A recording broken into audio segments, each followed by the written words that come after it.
Good evening. I'd like to welcome everybody to the special meeting for the Planning and Zoning for Tuesday, October 11th, 2022. If everyone could please rise to salute the flag.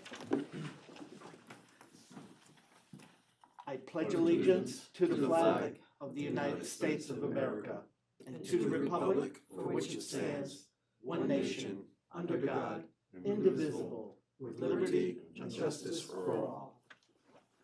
Thank you.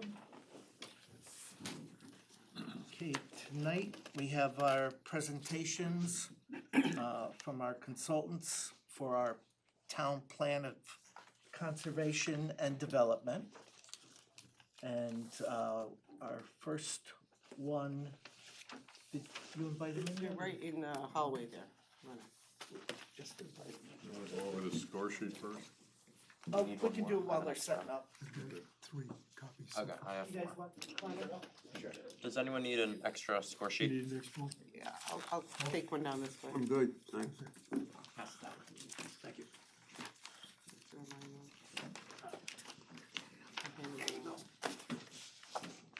Okay, if you could come, We just don't want you to kill yourself on that there, okay? I It's mean, either a hurdle or a limbo. Yeah, I mean, I'll walk around. yeah, if you wanna do that, I'm sure Ocean would have something. I don't want anybody crossing over. okay. So while you guys are setting up, Michelle, did you just want to go over Yeah, the score sheet? everybody should have a score sheet in front of them. Again, we have 3 consultants here tonight that will be rating them. We have 7 different categories, just for the public, lots of the grasp of project requirements, the approach, methodology of the consultants, the public input process, pertinent experience, key personnel and the roles they'll play, the end product, what the finished plan would look like, and any other relevant items, reasons why we should select this firm. So as I would just recommend to the commission, again, you're just rating them kind of in your own mind against each other, and then we'll have an opportunity afterwards for discussion and to, talk further about it, but jot down any notes you want during the process. We sent out notes to the 3 consulting firms, told them about 20 minutes of a brief presentation on their approach to the plan and 20 minutes for some discussion, questions of the board. So it looks like they figured out my laptop, which I'm happy to hear about. Okay, and just procedural wise, we did our Pledge of Allegiance, but there is our public participation listed on our agenda. So I'll just ask if there's anyone from the public who would like to speak on anything that is not on our agenda, please say so now. Hearing and seeing none, we'll move into our presentations. And just one other last comment, we had a subcommittee that reviewed 4 RFPs that came in, and we selected 3 to come forward tonight, and those are the firms that you're gonna be seeing tonight. And let me just call in one of our team members who couldn't be here. Hopefully I could work this technology.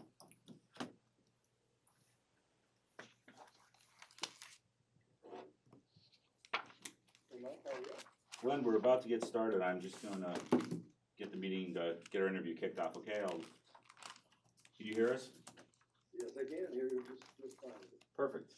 How about now? I heard that. Thank you, Glenn. All right. Okay, so gentlemen, you have the floor. All right. Like this started? Yeah, I could start with some introductions here, and then maybe, and then we'll roll into our presentation. So, I'm Mike Zuba with Pat Gallagher. On the phone is Glenn. Glenn unfortunately couldn't join us tonight, but we wanted to have the whole team represented as part of this interview process. We're kind of coining our team Slamometrics.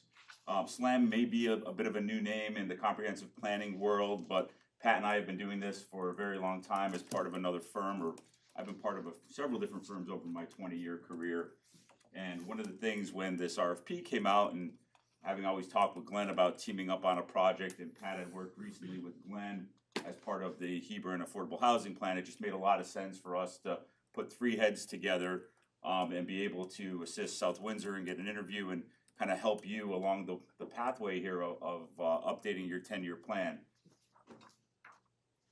So this map does a really great job, and I was surprised when we put it together. So collectively, throughout the years, Glenn, as well as myself and Pat, have done 82 POCDs across 82 different communities across Connecticut. And when I took a deeper dive in that, I know that's a pretty powerful statement for our collective POCD experience. I found it interesting that, both Glenn as well as ourselves have repeat clients in there, and then we also have clients where we may have done the POCD, and then Glenn may have done the POCD, or Glenn may have done the POCD, and then we may have done it, and vice versa. And it's just kind of a testament of sort of how we approach these different types of assignments. I know in my career, I've done very small communities, as small as 8,000-9,000. A few years ago, I drafted Weston's POCD, upwards to 100,000 and above. And working in Hartford, and Pat working in Waterbury, sort of our areas were in a lot of the suburban communities, the more urban core, as well as those cities in Connecticut. And when you combine that with sort of Glenn's focus and being in some of those more suburban and rural, it was a really great blend of experience we thought we had collectively as a team. And as a team, we are the three main players in this. I know we had a little bit of support with some of our other staff at SLAM in case we need to get into some deeper areas. But as part of this project, Pat's going to serve as the project manager. Glenn and I are going to be there drafting sections using our different expertise in various areas of the plan. We feel that we have some different strengths in various areas in doing a comprehensive plan, and we really want that to blend well as part of the process. But also as part of this process, we really want to be able to have a bit of a bench. So we're the staff that's going to be working hand in hand. We're the staff that's going to be meeting with you, going out, doing public outreach, analyzing data, doing the GIS, mapping, doing really every component of it will be done between the three of us as part of this process, which I think that was huge. And it is a huge benefit when you have your hands in a plan to that level.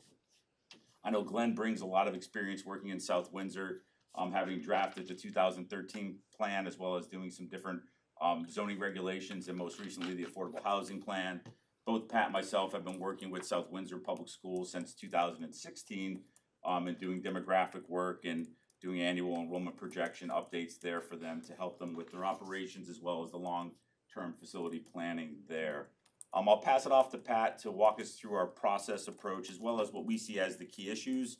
I think as part of our presentation, especially as we get into the key issues, if there's anything that piques your interest and you want to have more of a conversation on, feel free to do so. If we can, or we can revert back to those as part of the Q&A. Don't just view this as us just kind of presenting in this initial part of the presentation. Go ahead, Pat. Sounds good, thanks, Mike. I think too, what Mike maybe didn't mention is I think the Planometrics and SLAM team are really, philosophically, we run very similar processes when we do our various plans. And we really see ourselves as technicians and facilitators. And we approach every plan as if we're your experts that are going to guide you along the process. But at the end of the day, this is your plan. This is the commission's plan, and it's our job to provide you with the data and information that you need to make an informed decision, as well as help facilitate those conversations with all the members of your community. So even though there's 82 towns on that map, we really pride ourselves on crafting each plan to meet the unique needs of each community and really working with you hand in hand. So just to give a brief overview of our process, the top two items is what I'll call kind of our fact-finding stage. So that's where we really take a deep dive, meet with you all, meet with key stakeholders in the community, meet with the public, start to identify some of those key issues, opportunities and constraints that we'll need to tackle over the next 10 years.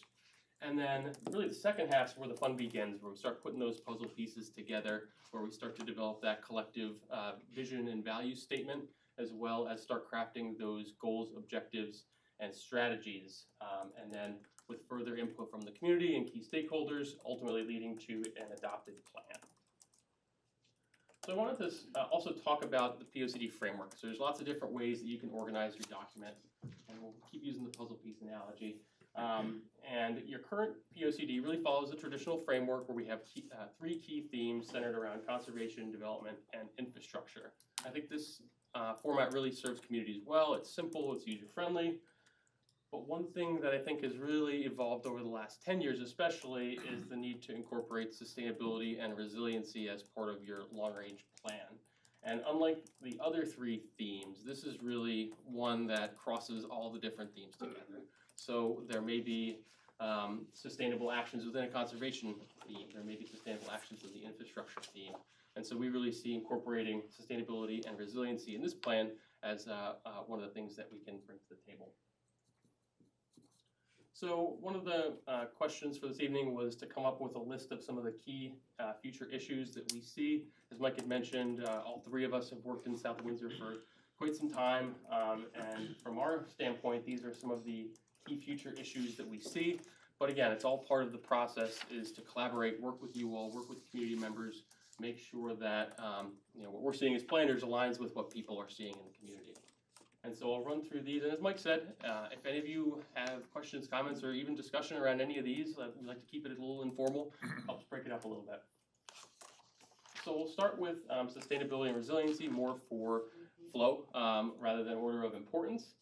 But I think one of the frameworks that we've used quite often for our plans is the Sustainable Connecticut Framework.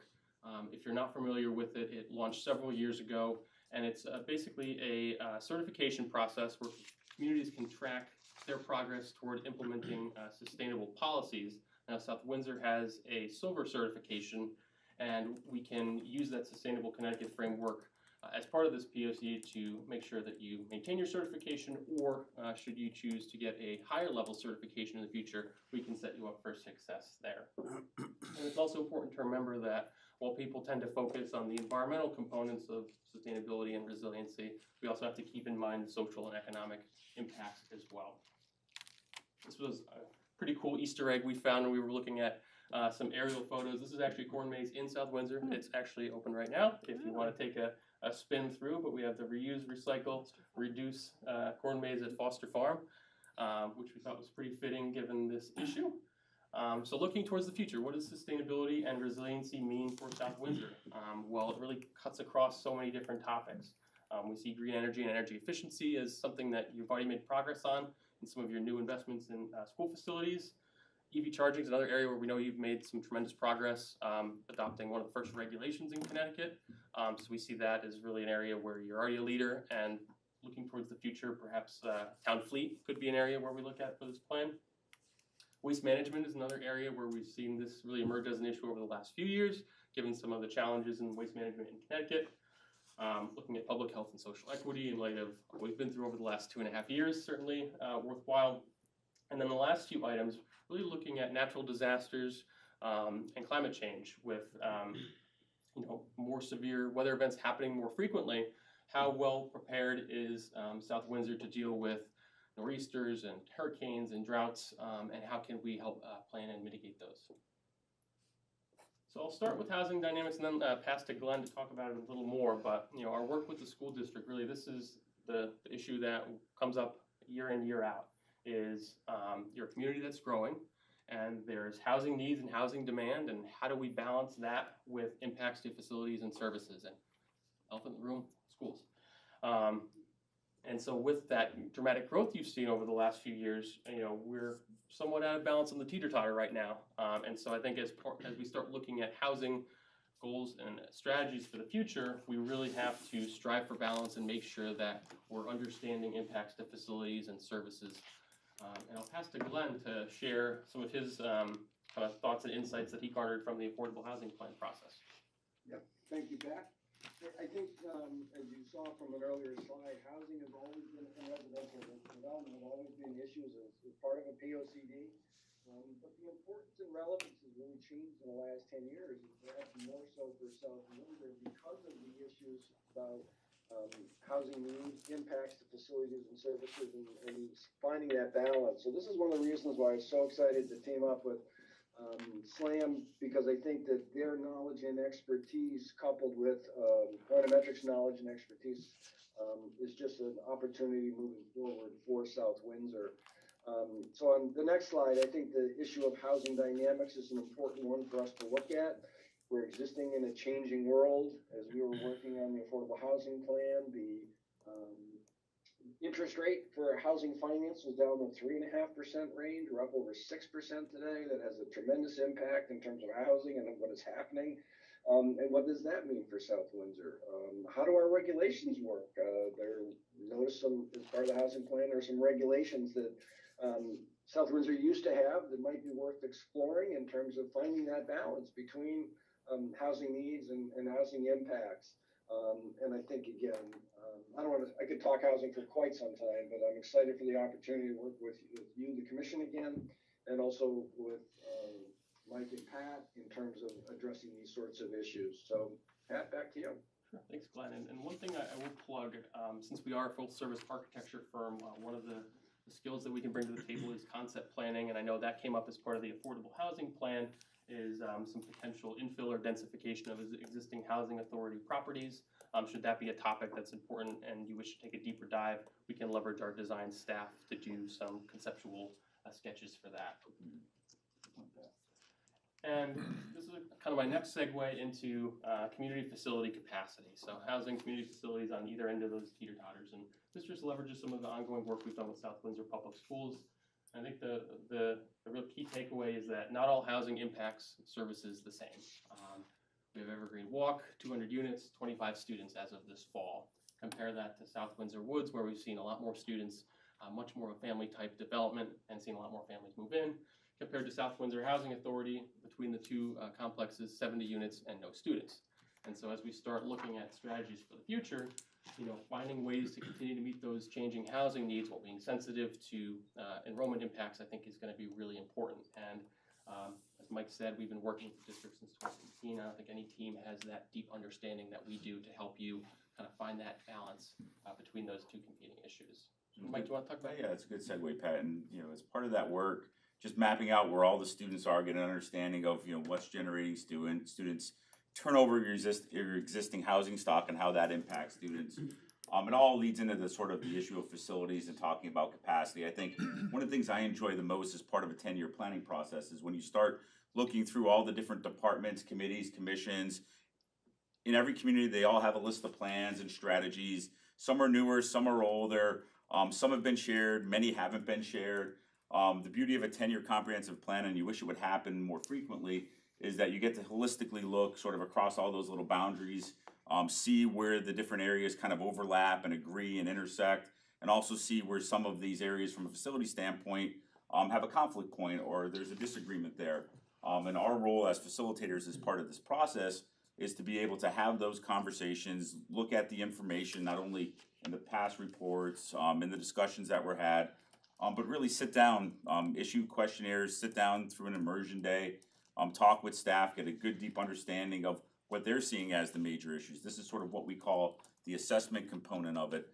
And so much of that is going to impact those future costs. So much of that is going to have a big driver on not only the tax base, but really on what people view as the amenities within your community. So that's where you got to begin really kind of going through and striking that key balance there as part of a planning process. And this is really having some of those conversations. I'm always amazed when I start to see some wish lists and I start to see things on there and you begin to put the dots together. As planners, we're a little bit of everything. Sometimes we play architect, we play engineer, we play strategist. But I think that's why, being a planner kind of really is a fun role. You could start to put the pieces together and say, well, did you talk to this person? Did you see what they're looking for? You could be able to find those items and then bring them out into the public and ultimately get support around those different ideas that we could bring forth as part of this process. On this slide, it really takes a good look at one of the key issues Pat's been talking about is overall enrollment within the schools. I love this chart here that just shows the overall public school enrollment in Connecticut. A lot of times you go into a community, you talk demographics, you're talking school-age children. They always kind of forget the history that went before them. So when we look back to the baby boomers and we look at what that peak enrollment really was back then, 676,000 students, even with the peak that we had in the echo boom in the early 2000s, we were still 100,000 students below that. And when you look at a majority of town facilities across many communities in Connecticut, most of our public facilities were built in this time frame back here. So they're really not designed for what that population was back in the early 2000s, nor sort of where we're going today. So as we talk in the context of South Windsor enrollment, that too has been these peaks and valleys. And what we're seeing is that early peak definitely isn't as high as that later peak. And when there's always a peak, there's definitely going to be a valley. It's where is that valley at? And that's why we have this near-term focus on the overall landscape of the schools, facilities themselves. But you can't just look at those in a vacuum. You need to be able to look at all of the needs across it, not only demographically, but what the community is expecting when they move to South Windsor and what those residents that may be 2-3 generations in South Windsor are expecting going forward for them. So I think it needs to be this big picture look at what all the facilities look like. Some of the opportunities we're looking at, the old Orchard Hill School, retired as part of the new Orchard Hill, used for pre-K for a little bit, no longer being used for that. What is the fate of that building going forward? And then what does construction look like going forward, especially as you look out 10 years and you begin prioritizing activities, knowing that the town is looking to pass a major referendum for roadways, stormwater, sidewalk infrastructure. You've done a lot of bonding for the schools, getting a good understanding of that and how that impacts the future tax base. The key part of that is really looking at economic development as you go forward. How best do you be able to sort of provide those businesses that are acceptable, fit well in the community, grow that tax base while providing job opportunities and also providing amenities that are expected for residents of a community like South Windsor. And with that, I'll segue over to Pat. You're down the segues today. Yeah, I'm good on segues, yeah. So that leads us to our next key issue, which is economic development. And I think Mike teed it up really nicely of, you're a community that's invested in your facilities, I think more than any other suburban community in Greater Hartford. All new elementary schools, major investments in your facilities, and that value proposition and high quality of life is something that needs to be maintained through your economic development programs. And there's a need to continue to maintain that excellent quality of life through your economic development initiatives. So I think our first step to this process is going to be to define your goals. I know the term highest and best use is thrown out there very often in the planning world. And I think that in some ways is a subjective term. What is highest and best use really depends on what your goals are. Are we looking to maximize the number of jobs? Are we looking to maximize the tax revenue that we get out of a parcel? Are we looking to maximize the access to goods and services that residents have? So I think we need to ask ourselves these questions and ourselves come up with what is highest and best use in South Windsor and align that with some of the market realities that we can help facilitate through our analysis. And then, really focus on the what, the where, the when. Define, the vision for the different commercial and industrial zones within the community. And we also know that, you're a community that has very high quality design. You have great access management, site design regulations, and those things are really important for new development going forward. And we know there's been some issues around the buffer zones between your residential, commercial, industrial zones. So we want to make sure that as we're planning for economic growth, we're also sensitive to those transition and buffer areas. So these are two maps from your current plan. The one on the left is just an overlay showing development areas, and the one on the right showing housing opportunity areas. And I think kind of the key takeaway here is that the areas that were identified in your prior plan as development priority areas hasn't changed. But I think what we need to do is do that deep dive in terms of what is the vision for those areas? What constitutes the type of development and growth that the town wants to see? And similarly, the residential opportunity areas was refined as part of your affordable housing plan update. Again, I think the general areas are going to be pretty consistent with what we see today. I think it's a question of what are the housing types that we're looking for as a community. Again, how do we hit that right balance between the need for housing and impacts? And then again, taking that deep dive, as I said, I kind of established the vision for your different opportunity areas. So here, just calling out some of the ones that in our minds stuck out. Route 5 corridor, see some adaptive reuse opportunities. Sullivan Avenue, Town Center, and Buckland Road, and again, focusing on some of those transition areas. And I think one of the things that I kind of thought about as I was helping to put this presentation together is, you always have demand for types of businesses, and it changes.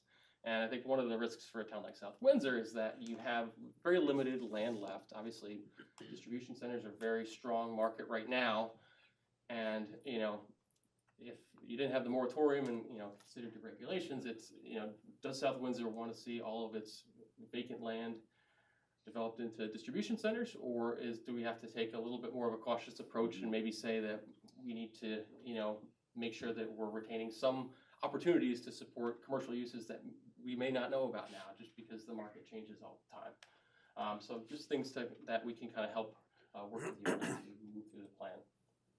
And we wanted to end on our community engagement process. Again, this is an area where I think Planometrics and SLAM really align philosophically in our approach to community outreach. And our goal for every project is to have meaningful public input that can really help shape the plan. And we found that the best way to do that is to have a two-way conversation and our role to really be that facilitator, and that our goal is to educate the public on the project, help provide them with some of the information that we'll be providing you all, so that they can be informed decision makers, and then hear their input. Nothing's worse than if you ask a resident their opinion, they don't have the right context, and whatever they tell you doesn't get used. People get frustrated. And so we really take this approach seriously, making sure that we're gathering meaningful input that can really help you as you start to refine your goals, objectives, and strategies. We also recognize that we're not from here, and we live nearby, but the local ambassadors who have those strong relationships in the community are the people that are going to be able to help us get the word out most successfully. And so we're really focused on leveraging those local community members who can really be our liaisons. Yeah, Pat, I'll just touch on that too briefly, especially as part of the local ambassadors. So you have a lot of different active groups in town. It's not just reviewing their plans, but it's engaging them in a conversation, having an interview, going through, writing them some questionnaires, and then following up and really understanding where they're coming from, their viewpoint, engages them in the process, giving them now skin in the game and ownership. So that happens right from the get-go as part of our process. And then as we move through workshops, public process later on, we now have a field of people out there getting input, providing it back to us. Yep. We like this idea, we don't like this, hey, we didn't think of that. And it really just extends the planning process out really into all those key areas that you already have. They've been working sort of in a vacuum on their plans. It brings their plans into this plan, and now it has it where they're now becoming invested in that plan. That's one of the great things about going through this 10-year plan.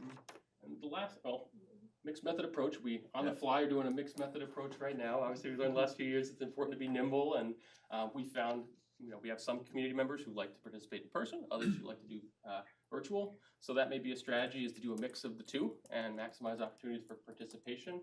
And finally, as I mentioned, our goal is to really help develop consensus. And consensus is easiest when we're talking about our community's values. And so I think the conversation starts there. If we can get the community to have consensus on those values that South Windsor holds dear, what are those things that make South Windsor special, what are those assets, then everything else kind of falls into place. It's much easier to get that buy-in for the big picture stuff, and once you start working down into the specific goals, objective strategies, kind of the how, there's some differing opinions, which is normal, but I think everyone can at least use that values or vision statement as the litmus test of, is this policy helping us achieve our values or bring us closer to those values we aspire to be. And Mike, you jumped the gun on the segue. I know, I knew it was coming though. But as Mike said, Yeah. we see this as integrating not just the plans themselves, but the planning processes with all of the different stakeholder groups and commissions that have done great work over the years. So we want to start the conversation early, keep this conversation going. They're implementing entities just like you are for some of the goals, objectives, and strategies, and so it'll be important to have their buy-in throughout the process. And I'll wrap by just giving a brief demo of a platform that we've used for many projects. It's called the Story Map platform. This goes back to the need for that two-way communication with the public. It's a website landing page that can really serve as the full service. What is a POCD? Community involvement, surveys, everything can be hosted through the website. The one-stop shop is the word I was looking for. And again, helps us have that conversations, facilitate that two-way flow of information. We've set up email addresses with clients very often. So, plan 2034 at southwindsorct.com could be an email address we can use to collect feedback, in addition to the typical online surveys, workshops, and the like. So this is just some of the survey questions that we can embed into the website, including some map-based exercises, which people always tend to like a little bit more than the multiple choice questions.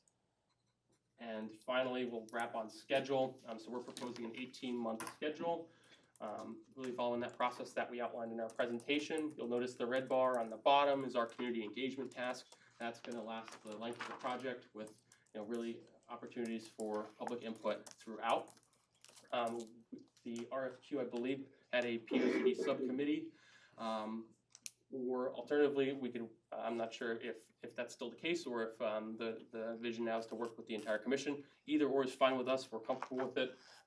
Should we be selected, that'll just have to be part of our final schedule based on whether we're working directly with PZC or a subcommittee.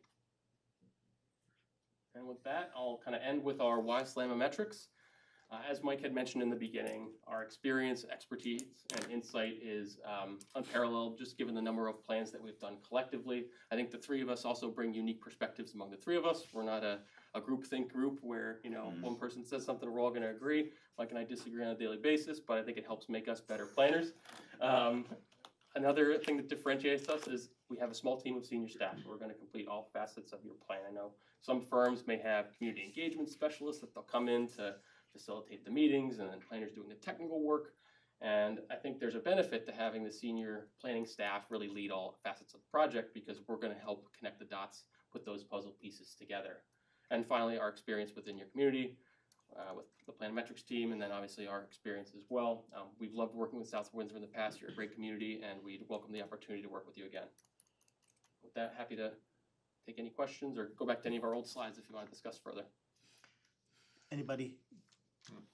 So, how are you gonna work with, like, I'm thinking of two committees which I just picked at random. One is the Energy Committee, and the other would be the Historical Committee, or whatever they're called. Are you gonna go into each of these committees and ask them for proposed content, or how are you gonna integrate these committees? Sure, yeah. Okay, go ahead. Yeah, Start us off. so what we recommend doing, this has worked great in the other communities where we've used it, is to start by sending them a questionnaire early in the process. So right after we kick off the project, develop questionnaires for not just those two, but other boards and commissions Sure, who yeah. have a stake in the game. Have them review the old plan. Let us know what accomplishments have been made and if there's new priorities that have emerged since then. And so I think that's a good way of kind of getting them in early. And then certainly there'll be invited guests at all of our public workshops. And then we also recommend doing a follow-up with them once we start putting pen to paper with the goals, objectives, and strategies, making sure that that aligns with their thinking and their priorities. You mentioned a digital program. Now, I'm thinking that one kind of digital that we get involved into Zoom meetings, the other is like surveys that are done online. What is your digital plan actually involve? Sure. So in terms of Zoom meetings or in-person meetings, we're flexible. I think a lot of it is going to depend on how things are shaping up whenever we're scheduling them. And we'd really look to you to see what you're most comfortable with. If you'd prefer in-person, we'll prepare in-person activities. If you prefer Zoom, we can develop similar activities in a virtual format that gather that same meaningful input, just electronically. And if you want to do a mix of the two, again, we're happy to do that. And if the technology exists, I know we really were doing the hybrid meetings. Through those, you're able to have accommodations for those that are in person, getting live feedback as well, being able to engage. And we have various tools out there that people that are watching it on the screen can digitally be able to provide input on certain exercises, especially if it's a workshop.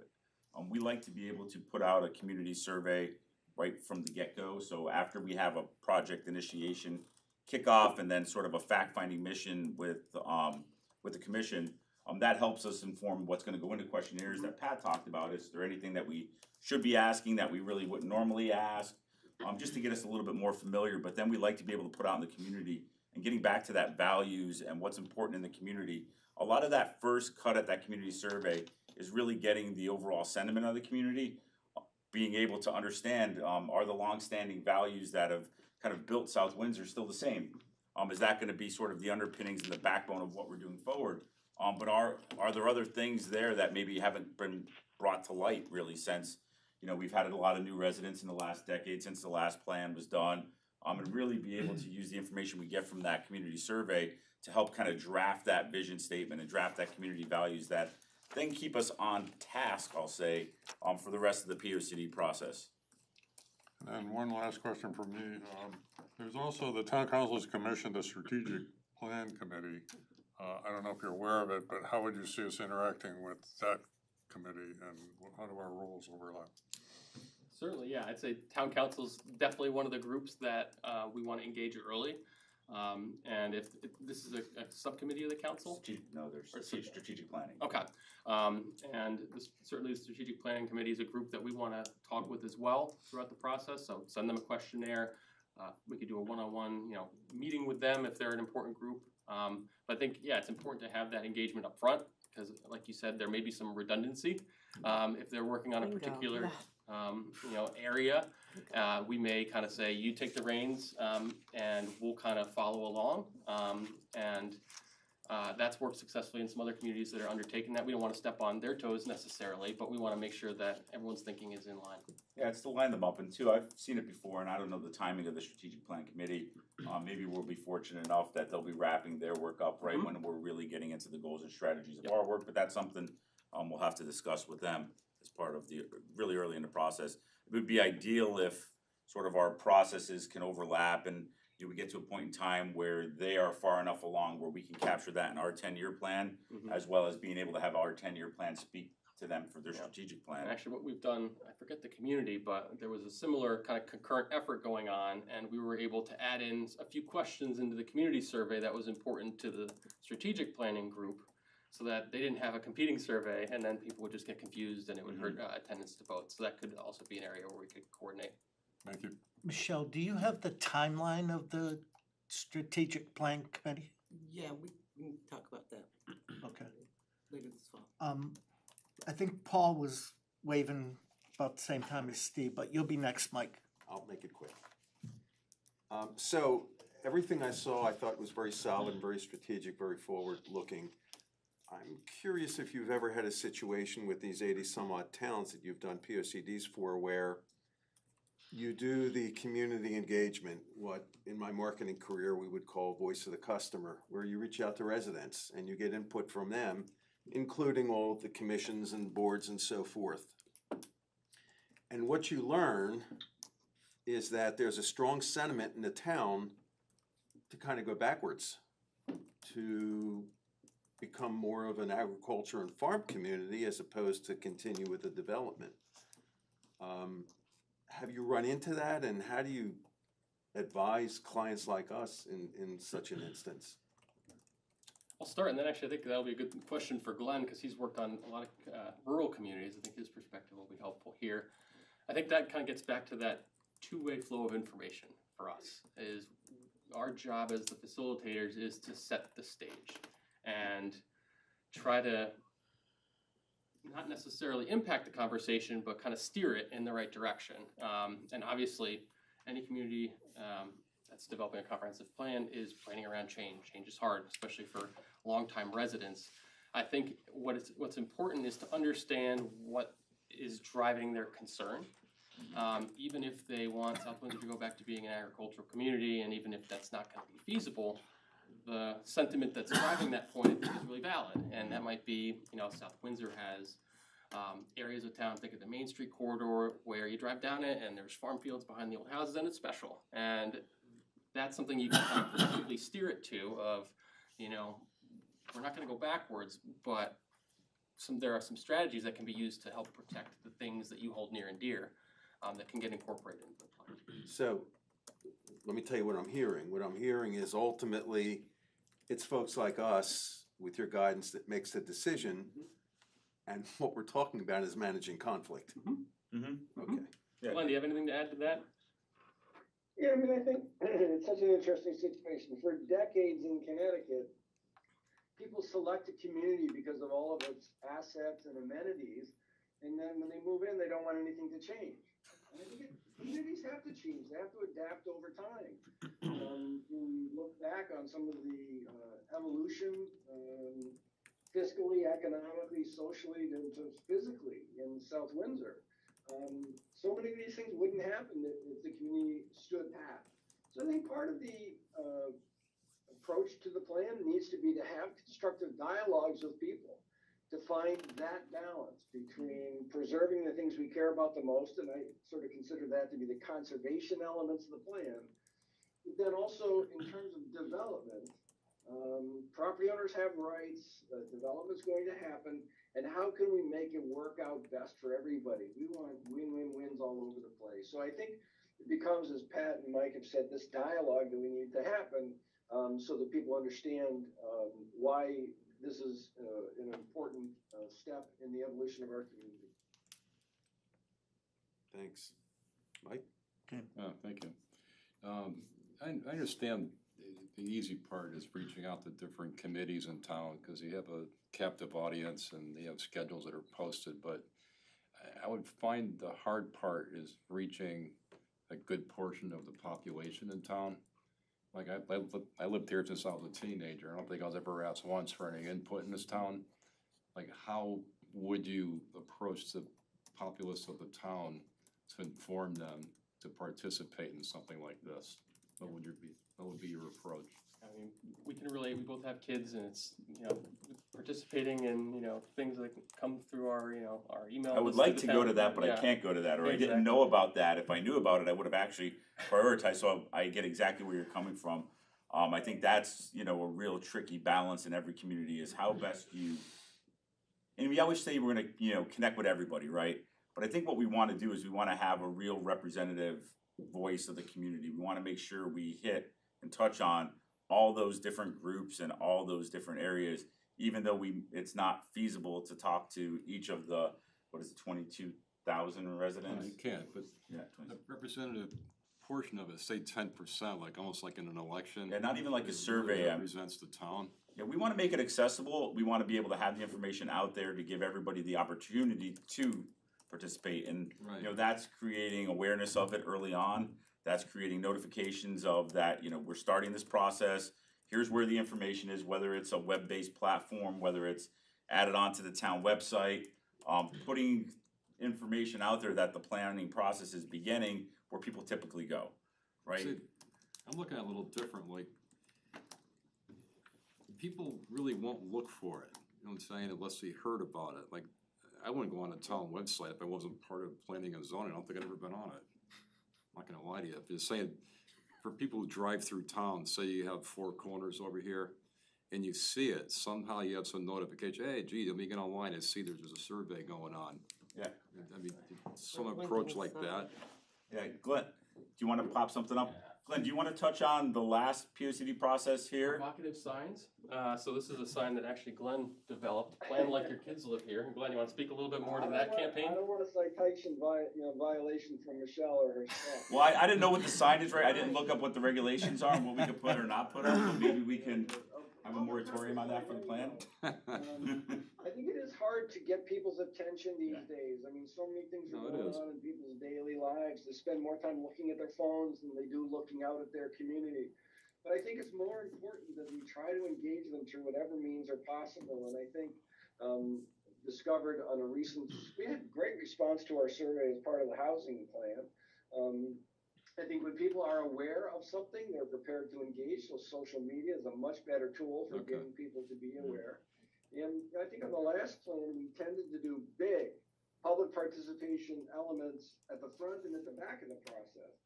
And I think it might actually be more fruitful to do smaller initiatives throughout the process and say, okay, look, we know you missed the last one, but don't miss the opportunity to do this one.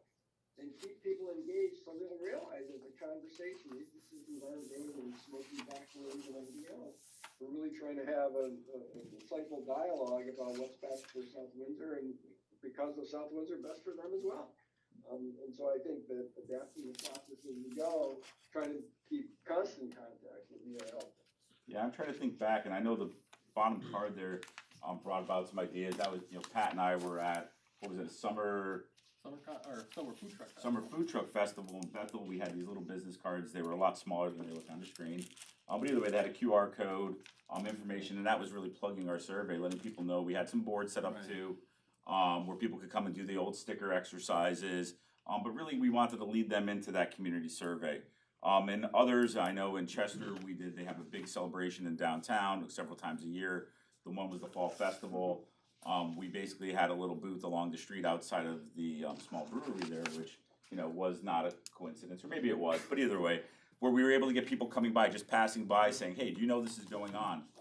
Here's a little bit of information about it, in order to be able to kind of touch that segment of the community that may not be checking a town website or, you know, may not be getting information. I know I get a lot of information just through my own public schools, where we have a, you know, Backpack Express, where it sends notifications out to the parents And I know that we've used that in the past, where just leveraging the public schools chain of information and the database of parent information and emails there, just to say, hey, this planning is going on, this is a community-wide notice, gets a lot of support as well. So I think it's really realizing that certain segments of the population find information in different spots.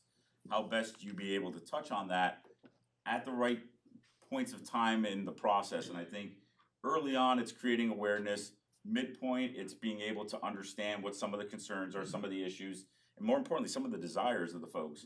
And then at the end, when you're already kind of penned the plan a little bit, it's getting that affirmation of, are we heading in the right direction? It's vetting, the direction the plan's going from a goals and strategy standpoint. So it's being able to provide the right amount of effort and the right touch at all those different points in order to be able to get that input. And even when doing all of that, you never reach the level of participation in community that we would all want to see.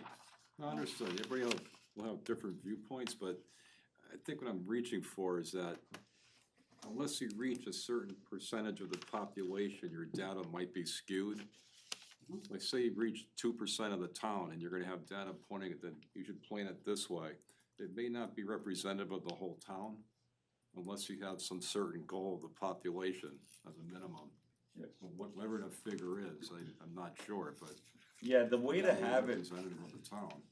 the way to have it representative, and, go ahead, Glenn, yeah. So I think the issue is on any current type of sampling methodology. The key issue here is both the sample size and the randomness of the survey that gets you the ability to extrapolate to the population as a whole. So we don't have to hit 10% of the population. I mean, they predict, the winners of elections in the entire country based on, sample sizes of somewhere between 400 and 1,000 people. Right. What we need to do is figure out a way to do it right and well, so that we're reaching out to all elements of a community to get their input and feedback, and ideally, representative of the community as a whole. But families of school-age children can be hard to get because they're helping kids with homework, there's bath time, and all the other stuff that's going on. So it does require work, but I think we're uniquely configured and experienced to address those types of things to get the most meaningful input for you that we can. Yeah, Glenn, thank you for touching on it. Like a statistically valid survey needs a sample size, I think it's 420, 450, somewhere that between 4 and 6. But if you were to think that if that was the only thing that you did in a community this size, only a few hundred people had an opportunity to provide input, even though it's statistically valid, right? Right. Versus other means of engagement, which you can have much higher level of response. So an online survey that gets broadly disseminated, it's not statistically valid, and it would never be presented as such. But we're now getting the community sentiment, right? We're getting the feeling for the community, and we're also getting things and getting information in an unstructured manner. So a lot of times when you design a statistically valid survey, you're asking questions in a very specific way with questions before that, so you can be able to answer the questions that you care about as the survey person, right? And those that are fielding the survey and those that are responding to it. Versus a community forum, workshop, or online survey, you can find your own adventure. So something that I may not have asked as the planner or as the consultant, somebody may bring up in one of these write-in responses, and several people may bring in as these write-in responses. Pickleball, right? Well, yeah, I remember pickleball comes up everywhere. But a good example is that, wow, it may come to light that there's this idea, this movement, some direction that the community may want to go in that we all think we're so engaged and informed, but we may not know about. So I think it's a good balance of using both. And if, as planners, we don't develop statistically valid surveys, but there's great survey firms out there. We've worked with a bunch of them that could be included in the process. But I think you don't want to just put all your eggs in that one basket. Right. And I would still recommend to start with that broader online survey to be able to field that sentiment, and then as you work your way through, want to then have that targeted statistically valid survey, especially if we identify a wedge issue on a particular area that the plan is going. We'll want to know what that direction of the community looks like. Then would be a good time to be able to use that tool. Okay. Thank you. At this time, I'd just like to touch with any other commissioners because our time is getting short here. So I'll be quick, I promise. Yes, I'll be please. short. I I like what I'm hearing, I like especially what you're talking about, and I understand some of Michael's concerns and everything, I think you're doing well. I think one of the things that's important to me beyond this is, now we get done, now we gotta tell everybody, this is what we came up with. This is, I think if you went through the town and said, how many of you have ever read the Plan of Conservation and Development? Until I got on this committee, I didn't even know we had one, so I think that it becomes more important to try to tell everybody, everything we're doing is based on a plan that was put together with input from everybody. So hopefully, you've got something built in that, once we get all done, we don't just sit and say, great, let's move on to something else. What do we do with it then? Can you go to our plan examples in the back, and I'll start addressing that one, and Glenn, feel free to chime in. Nobody just from the general public reads the Plan of Conservation and Development. Sure. It's very heavy, it's very thick, unless you have sleeping problems or you really have nothing else to do. But what we wanna do, but that plan's important, right? That plan gets used by commissions, committees, boards. That plan lays out, what you're looking to invest in the future, helps you get grants, helps you do all the things that you need to do. This is an example in Bethel where we had the big thick plan that had everything in it, but also we distilled it down to, and this was based on really what the goals were, right? Where we had different goals and themes of the plan, identifying where we have this much smaller PDF of the plan. We also had a 7-page. Was it 7 page? We had a 7-page summary. It was a 7-page summary, yeah, where that could be used, whether it's, that could be used for economic development, say, what does our community look like? How best can I tell an outsider who may want to come here, whether it's a business, a resident, what is this community about? You have this small plan, it captures all your values, it captures the essence of who you are, and it captures who you want to go. I did that first for Guilford back in, I think, 2014 or 2015, because they really wanted to use it for economic development, they wanted to use it to help attract businesses, then they also wanted to do it as a handshake to new residents. So it got distributed out to the Board of Realtors, it got distributed out to economic development. Basically, everybody used the tiny plan and nobody used the big plan. And it was a thing that we offered then, after that, to many communities, because the reality of it is, you said it, no one reads the plan. But you'll read that plan. As a general citizen, you'll read that plan because it looks good, it reads well, it's an easy read, and you understand the essence of who you are and where you're going. Thank you. Yeah. Okay. Sure, I just want to jump in on that for a second here. Planet Metrics worked with the municipality to create a small poster. On one side was the future land use plan of the municipality, the other side was a summary of the comments. And back in the days of postage, we mailed that out to every box holder in town. And the feedback from the residents, because they hadn't known it was out there. So we tend not to do things like this in the age of electronic mail, but still a printed piece like that has a huge impact on people. And so that might be something worth considering. And in another municipality, the local paper decided to print a small insert. I don't remember, it was 12 or 24 pages on newsprint that went out with the weekly paper. And it's hard to miss that because everybody in town gets it. Yep. So, I think we got to be creative in terms of how to get this out there and let people know how important this is and how important their input is. Yep. Okay, thank you, Glenn. I believe Alan's got a question, and then we're gonna wind this up. Yes, thank you. The only question that I had, I wanted to focus on the mixed digital approach. It was sort of curious of how to approach this, because of course, 10 years ago, this wasn't really a consideration, and sort of curious on how to not only implement that, but to expand it. So for example, I'm not sure if, like there on the card, for example, the QR code, not only is that great, but I'm curious through more of a digital approach of distributing, a survey, for example, if, text canvassing or banking to reach out to people would be viable, or targeted ads for people that only live in South Windsor that it, essentially says what's on the card, for example, but geared towards South Windsor. But also for the survey to be, user-friendly. I remember taking a poll last week. It was 65 questions, very clunky. The user face wasn't that good. Through the 40th question, I realized, I should probably finish it. So really what I'm saying is something that's user-friendly, that's accessible, and of course informing people and making them realize, like, oh yeah, we do have this plan. Because I think, some of us before on this commission didn't really know we had a POCD So it's really about trying to reach out to people that didn't know that we had a plan of conservation and trying to get their view on it. Great point. Yeah, and certainly there's definitely new, I know Facebook lets you do targeted ads. I've seen them in my community for things, and that lets you kind of geolocate so you're not getting a bunch outside your community, I think by zip code. So that could certainly be a tool that we use to publicize the survey as well. Yeah, and then we've done in the past too, where you have just a little yard sign up, but that then leads you into the digital platform. That kind of helps as well, making that segue for those that are driving by, biking by. Except our kids are gonna be, what is that? Our kids are gonna see the sign and say, "What is that?" Exactly. And So maybe- you need the mix. So. Yeah. Okay, well, I think that's what we've got for tonight. We appreciate you coming, all the information you shared. We might have a few follow-up questions that we'll probably send online. And then we're gonna be, We'll Just- make a decision at our next meeting. right, Okay. okay, That's great. Well, We're thank happy to you. share Thank any you, links guys. to our prior work if you want to see digital copies of that too. okay, great, Thank you. thank you. Thank you. Bye, Glenn. Thanks, Glenn. Sorry, Glenn. I think Forgot you were there.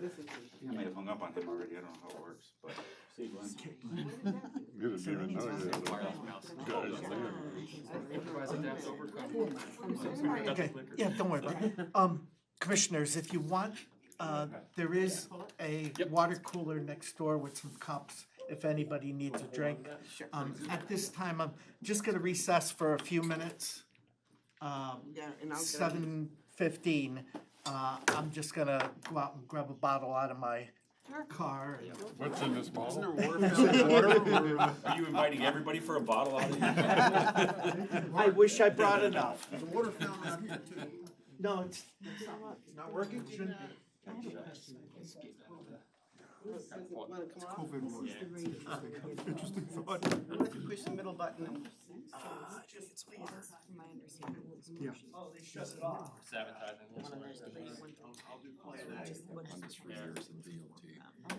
Oh, you know what? It was multiple screens. That screen too. I was trying to get that hard.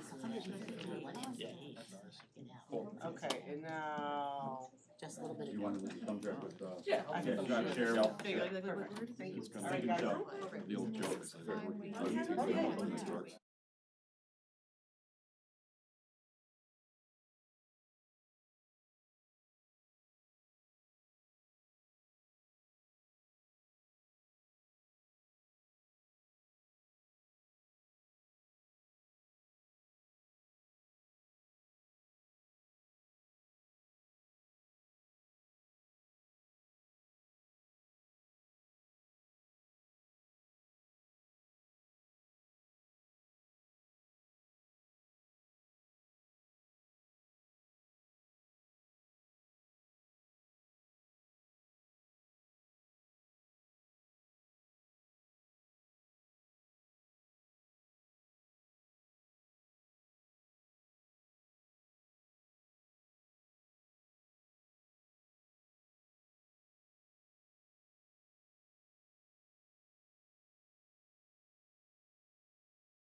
It's a little warm in here, isn't it?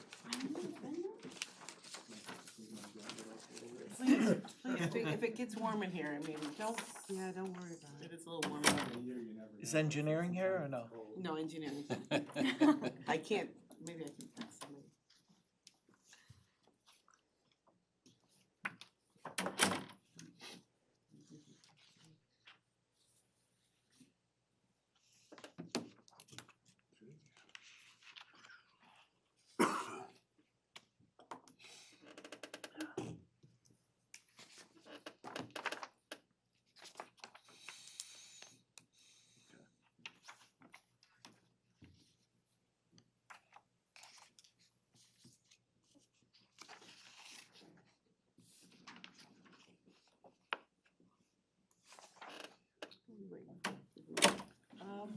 The Terry and Tea.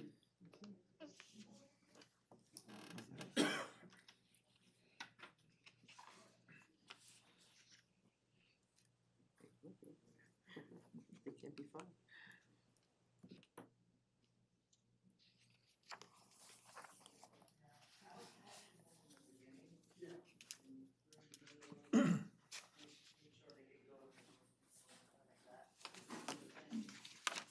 Talking out here, so you should realize what yeah.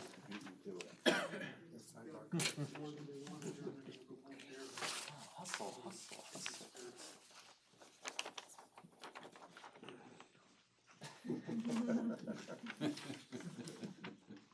Okay, we're gonna restart the meeting here. And we'll turn the floor right over to you. Thank you. Okay, well, good evening. It's a pleasure to be in front of everybody tonight, Planning and Zoning Commission, as well as staff. My name is Robert Collins. Can we go to the next slide real quick? My name is Robert Collins, and I am the project manager for the project for us to update your POCD. And just to give you, and I'm with SLR. Just to give you a little quick background of my history is that I have 25 years of history of doing comprehensive plan, POCDs, and master plans, not only in Connecticut, but also in other states within the Northeast, including New York, Maryland, and Virginia, and also in the state of Florida. So I kind of bring a long history of like working on long-range planning and working with communities to the table. I'm also very pleased tonight to have two of my colleagues with me that are also going to be on the team. First up, also with SLR, I wanted to introduce and let Meg introduce herself. Hi, I'm Meg McGaffin. I'm the Senior GIS Coordinator for SLR. I'm also a legacy planner. I started out in the planning department there. I have 20 years experience in GIS. Planning maps, though, were always my favorite. So I went to school for planning, even though I still do GIS. I love urban studies, planning, the whole planning concept. So I have a long history of working very closely with the planners from Malone McBroom, and then, as we segued into SLR. Great, thanks, Meg. Also, we're teamed on this particular project for you. We wanted to put forward the best planning team we could possibly bring to you. So I'm very excited to also introduce Deborah Lawler, who is with Colliers and Engineering and Design, and I'll let you speak there. Thanks, Rob. Hi, I'm Debbie Lawler. I'm the discipline leader for planning for Colliers Engineering and Design. Colliers was formerly Mazer Consulting with a large base in New Jersey. Now we're national with over 68 offices and about 2,500 employees. I actually am the recent past president of AICP nationally. I've worked with lots of planners throughout the Mid-Atlantic and Northeast regions of the country. My background, I come from over 30 years of public sector service. I was a regional planner for the Meadowlands Commission for many years. I was also representing 14 municipalities at that time. I still actually am the planner, consulting planner for 6 municipalities where I do planning and zoning board work, master planning, comprehensive plans, redevelopment, and I also specialize in sustainability and resiliency planning. Great, thanks, Deb. So just to give you a quick overview of our organizational chart, just so that you see how we fit in, and I also wanted to spotlight a couple of other folks on our organization chart.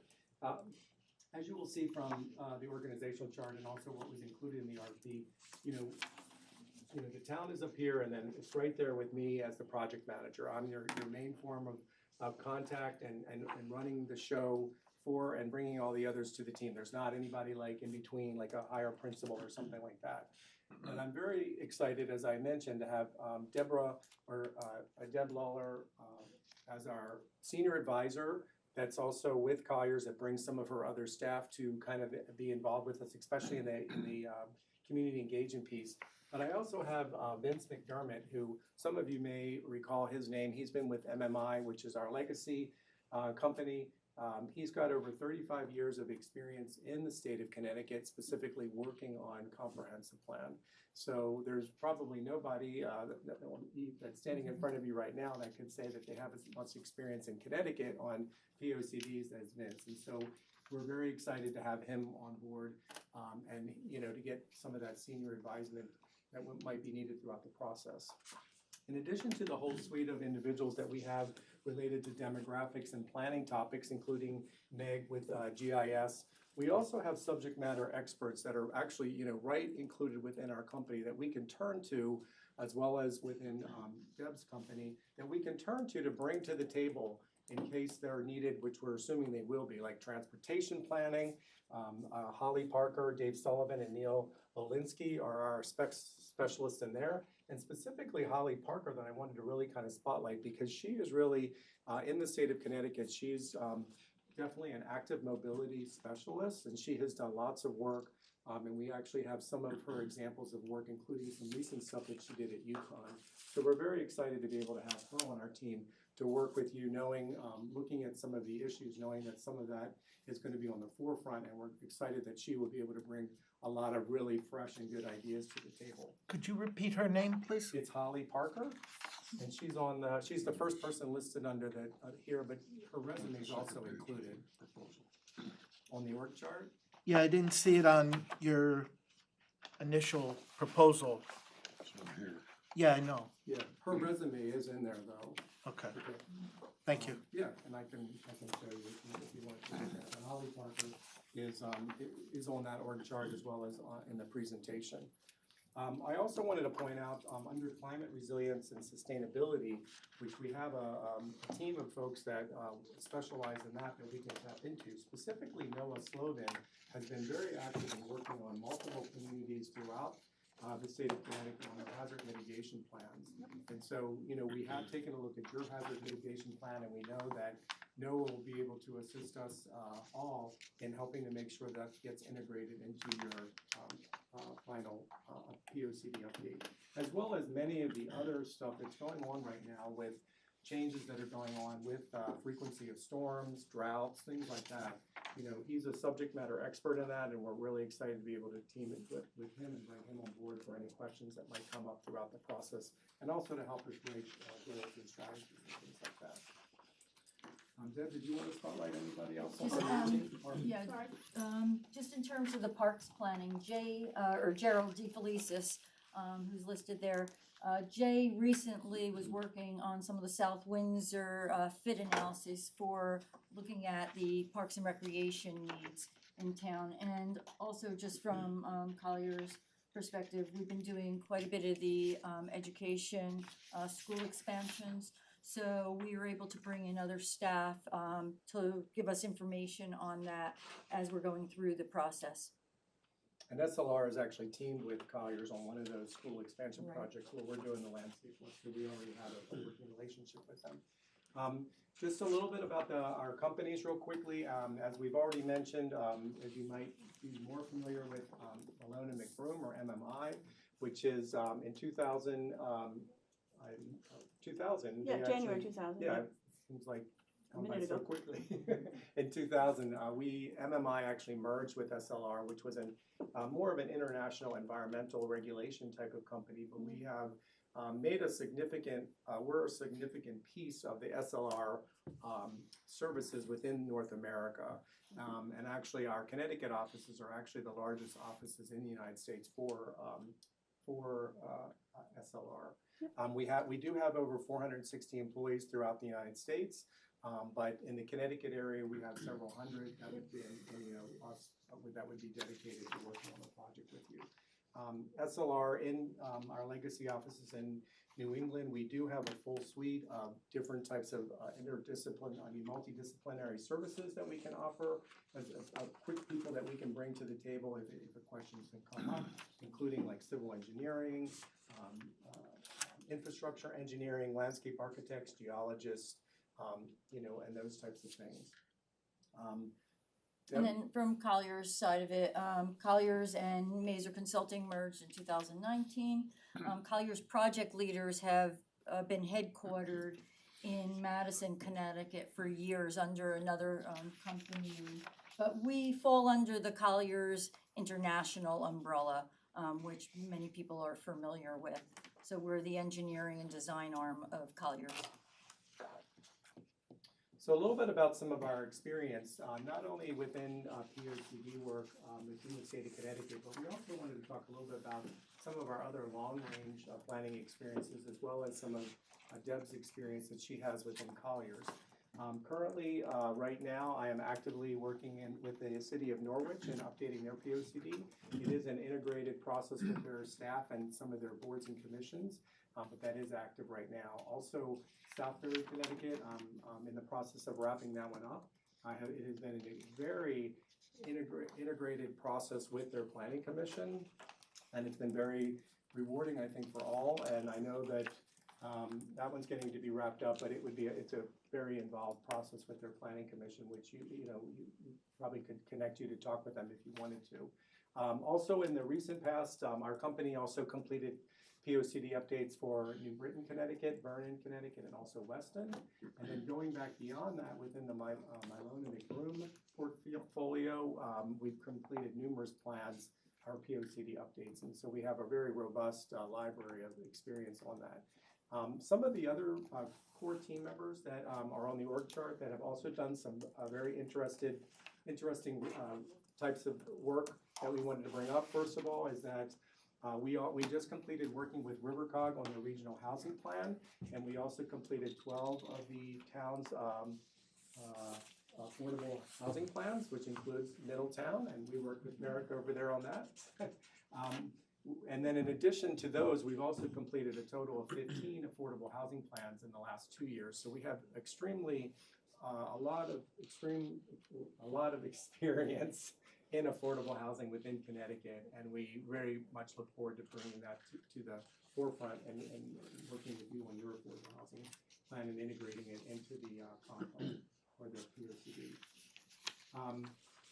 Did you want to maybe talk about the CIRCA? Yep. So right now, we're partnering with UConn CIRCA, the Connecticut Institute for Climate Change Adaptation. We have done a 2-county study where we developed a climate change vulnerability index, where we've taken a ton of different layers of GIS data and we've processed them along with the brilliant minds at CIRCA, and we created this planning tool that identifies areas of high vulnerability in terms of flooding and heat. We started out with New Haven County and Fairfield County, and now we're in the process, we've expanded, we're doing the whole state. So our heat vulnerability analysis is almost done, and then we're gonna wrap up with flood. That's a tool, and I think we have a slide for it later, or you'll see a link somewhere. It's hosted on CIRCA's website, and the intent of it is to help communities like South Windsor identify their vulnerabilities and to help with the planning process for future developments, future projects, infrastructure, things like that. So it's a great tool, and the folks at CIRCA, once it's complete, they have gone around the state and will be doing, promoting this planning tool. And the exciting point on that is that we have been actively engaged with them in developing the database, so we'll be able to tap into that very easily for anything that might be. We have all the demographics. Yep, we have South Windsor's POCD update. Yep. We also have recently created completed with the transportation planners on our team an active transportation plan for UConn, which we'll talk about a little bit more too, and it's also one of our project experiences that we have included in the back of the document. And then also our resilience team has recently completed a project with the city of Groton where they actually completed a community resilience plan for them this past year. And then Deb, you And then- completed some recent plans too. Yes, a lot of our experience is New Jersey-based, very similar type process. They call the master plans there, similar to New York's comprehensive plans, the POCDs in Connecticut. The Union Township one that you see had a very, very robust public engagement component to it. Had over 4 charrettes. It had probably close to 17 or 18 one-on-one interview with key stakeholders. Had a very very good story map component to it that we use throughout to bring the information to the public, to the boards, easy to understand, easy to update. It got a lot of great feedback from board members that it was probably one of the easiest rollouts of a major master plan that they've ever dealt with. So we were very proud of that. We will leave you with some information to access those documents. Hackettstown and Pompton Lakes were master plan updates. So the every 10 years you go back and revisit them. Some are a lot more lengthy than others. Some add amendments. In the case of Pompton Lakes, that's one where we went back and we actually included recommendations, updates to all of the goals and objectives. And in that one, it was things like creating an environmental sustainability and green building component to the plan. We also did something very similar to that that is not on the list here with Point Pleasant Beach, a beach community that was hit during Sandy, created their environmental sustainability component. So that's some recent ones that we have. We represent 50 municipalities and 90 boards, so we're constantly doing master plans each year. So we have a good portfolio of them. Great, thank you.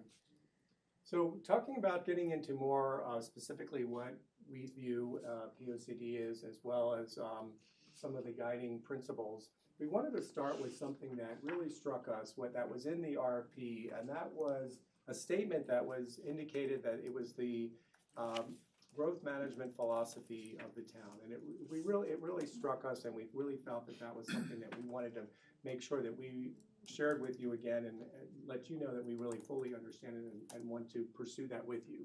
But it wasn't, the goal was not so much of whether to grow or not to grow, as you know. It was really how to grow so that the needs of the community and the residents, both current and future, can be met while maintaining the town's uniqueness and quality of life. I mean, we really see that as our mantra to work with you to develop the POCD. Now, a POCD, as you know, is basically the framework of the growth management documents and strategies that you are going to be having for the next 10 years. The growth management 2 documents that you have within the town include both the POCD, which is obviously the guiding principles, and then the zoning regulations are the regulating part. But obviously the POCD has a major component to be able to feed into what you wish and want to see your zoning regulations to be. So it gives guidance, and then also very important, it gives predictability. Because once you put those goals and strategies and action steps in there, staff, as well as this board, as well as others and commissions, you will have the predictability of when a proposal comes in front of you for development on where it should go one way or the other because of the groundwork that you've laid out in your update of your POCD. Now, our approach to help you get to that point is one, we are going to provide you with the data and the technical background to be able to look at what's been going on in the last 10 years and where we stand today with different things like census data, school enrollments, and things like that.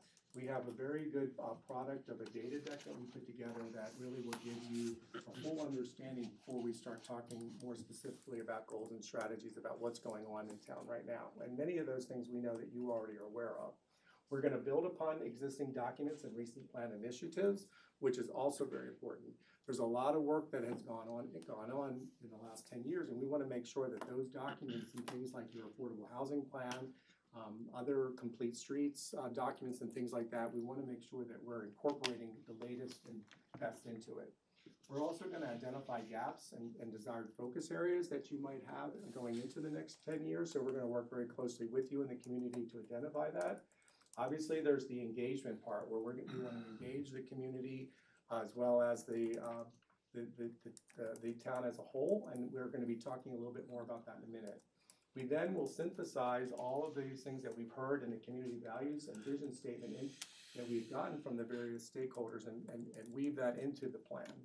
Then that's going to then lead to us to develop the goals and strategies and action steps to meet those community vision, and then we're going to conclude with something that's very important, is the final product.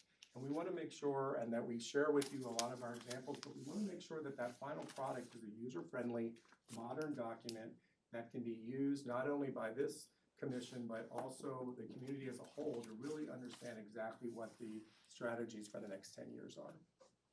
Now, I'm a little bit more specific about what we hope to help you with over the next year or so, is that right up front, we see ourselves as a planning team with you as well as town staff and the consultants. You know, we are working on this together to get the best POCD update.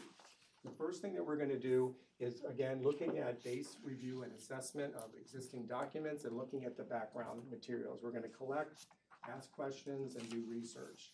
That's going to then lead to the POCD topics and data book, as we call it, and that's really where we're going to be kind of reviewing and analyzing and going through that with you. That will then lead to the draft plan and the vision and goals that we'll be sharing with you as well as with the community to make sure that we're right on target with where everybody wants to go. Then that leads to then the draft plan where we get more specific with the strategies and the actual text updates. And then lastly is the final plan and adoption, which also includes action plan or implementation matrix, which is also crucial to make sure that the plan is going to be implemented over the next 10 years.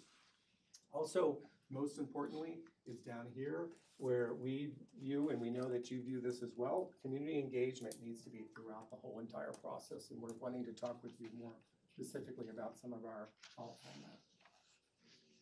So focusing in a little bit, just for a quick second, on the planning team partnership that we see with the entities that are up here, which includes us as the consultant, town staff, and not just the director of planning, but also we know that Public Works has a role to play, the Parks Department has a role to play.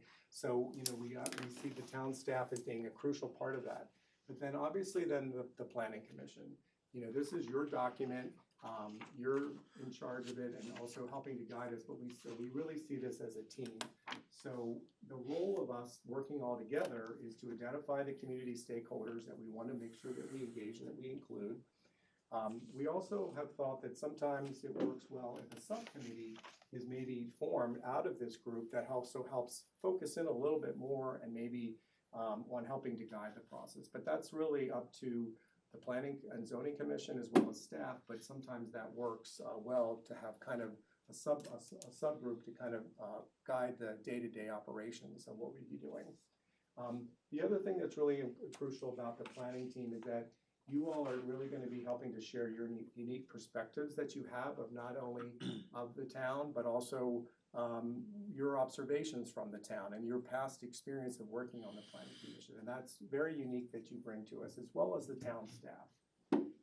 Obviously, you're also going to be supplying with us, or supplying to us local plans and documents, also serving as the liaison between staff and boards. That's actually probably primarily your role. And then also helping us with public notices and engagement locations and things like that. So what we know so far is that obviously that your current plan dates from 2013 and 14, and that data maps and general information are in need of being updated.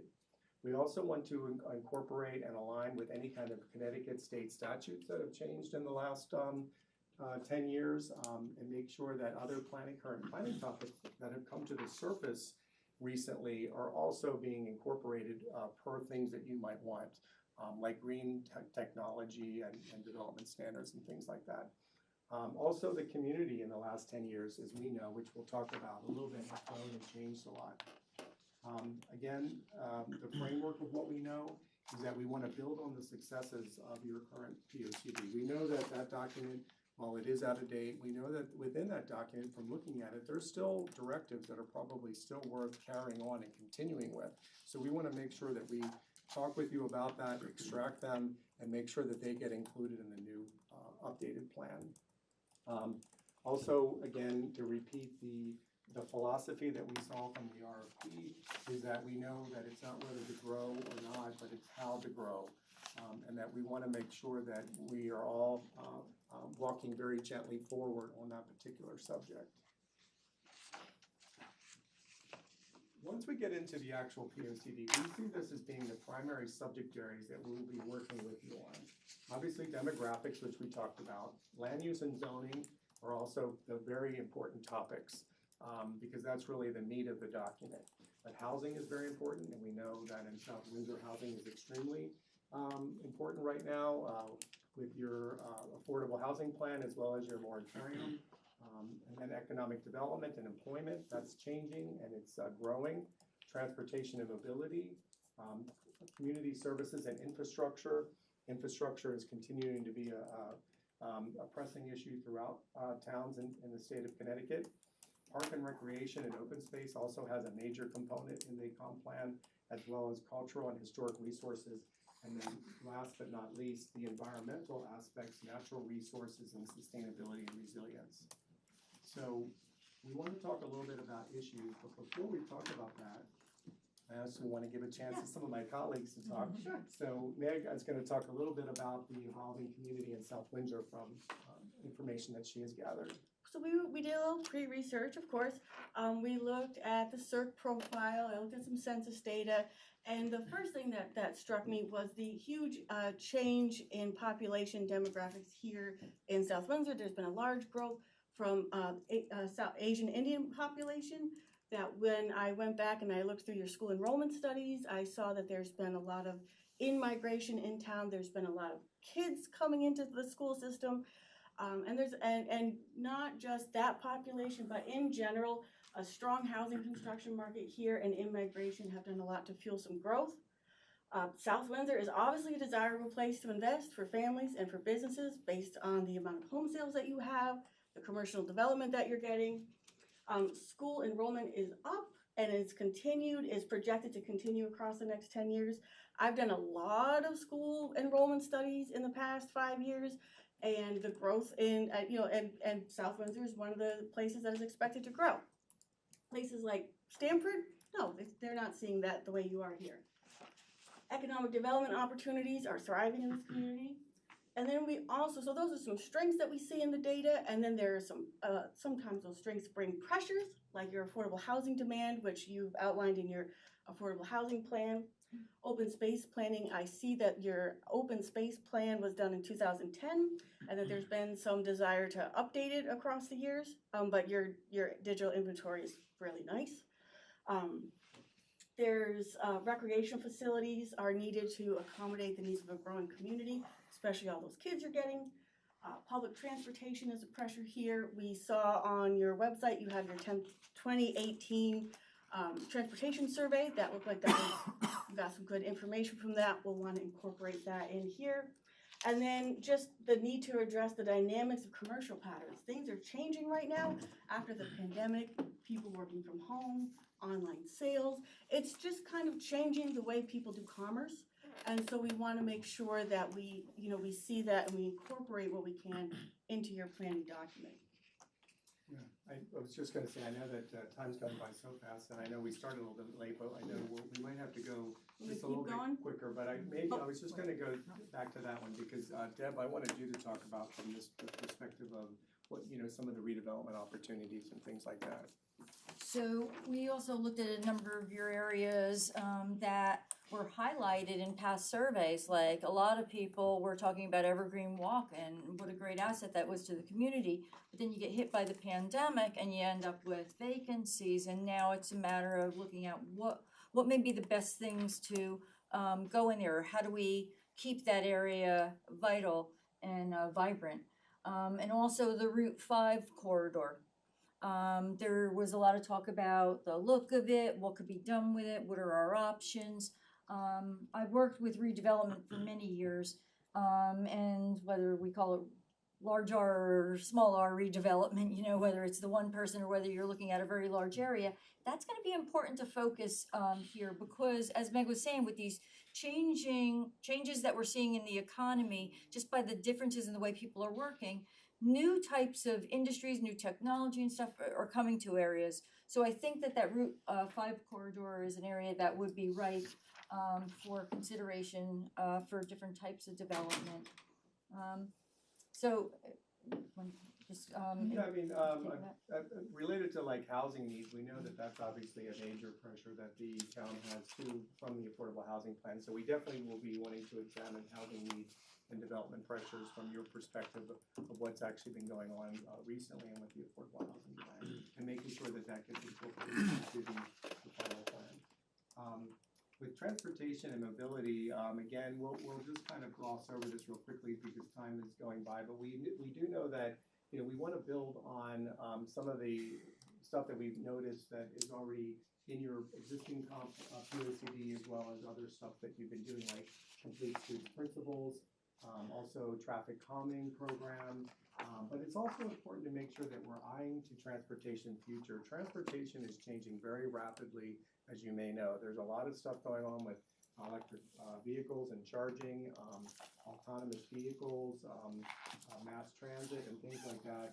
And so personal transportation options are changing, and we have to really put an eye on during this planning process to make sure that we're looking at what's going to be going on in the next 10 years so that we can be kind of prepared for it from this POCD.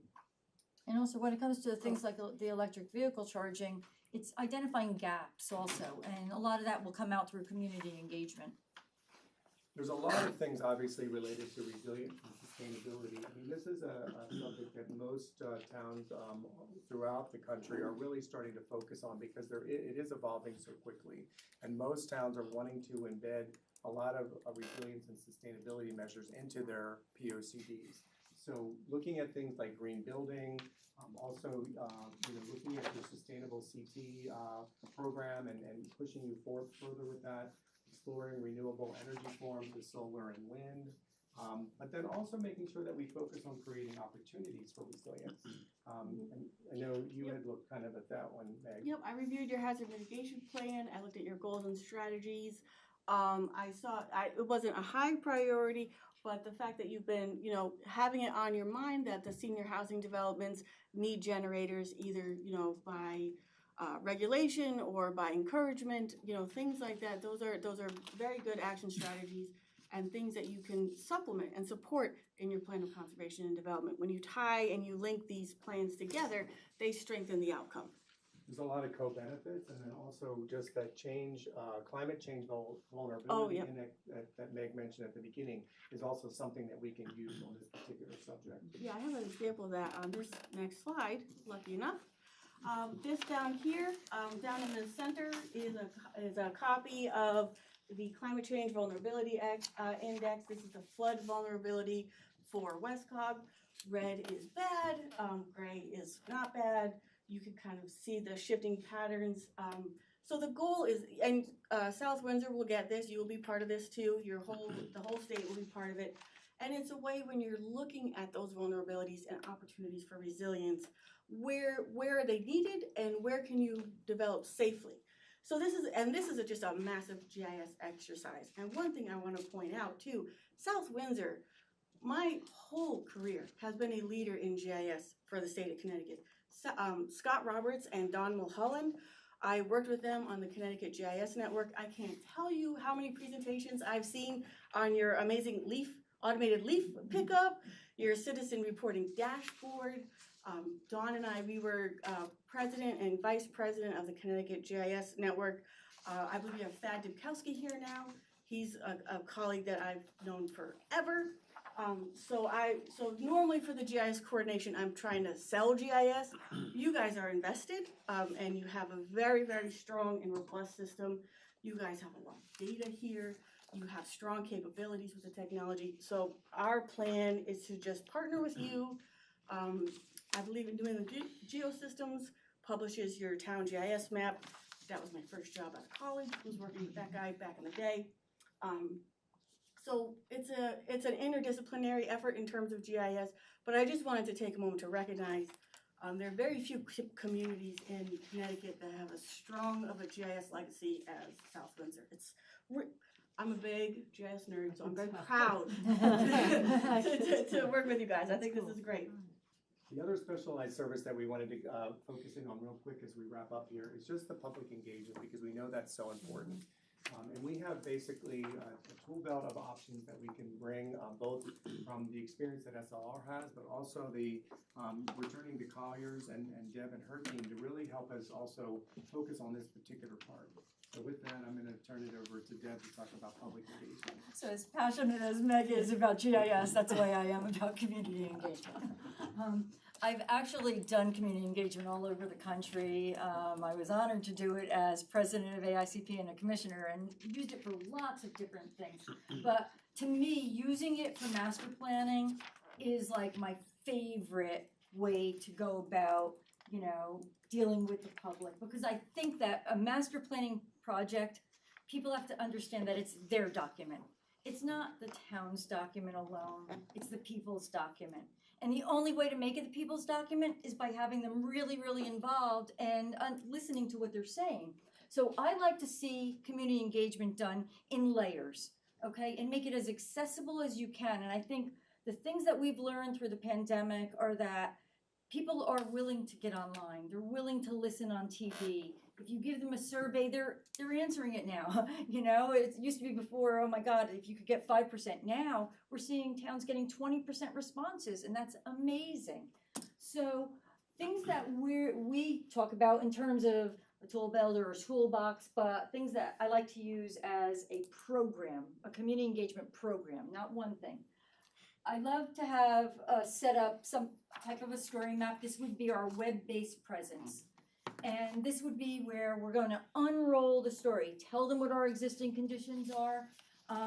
We actually like to embed interactive maps so that somebody could put their address in, so that when we're talking about a topic, if it's housing, they'll be able to see what's happening around them.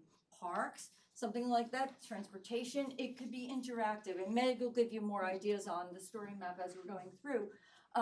We also like to include surveys right in that, so that people are able to give us information, but also leave open-ended parts where they could give us suggestions that may not fit into a nice box neatly. The workshops, we have lots of different ways of doing a workshop. I like when it's a very interactive workshop. We may give a small presentation, what we may do visual preference type analyses for certain parts of it. Laying maps on a table, having people sit around and actually show us right on the map what they want to talk about. Or if we say we're looking at, if we're going to look at parks, show us where you think the gaps are. Show us where the gaps are for things like sidewalks. The public knows what's happening right in their area. And I think that's how you gather information the best. We do open houses also where we'll have tables around by topic area. And that may be, you have the transportation topic, you have sustainability one. We probably have, I'd say 4 or 5 different topics. And people come and they give you their comments right on that topic. We do things like dot analyses, show your priorities. I think that's another important exercise.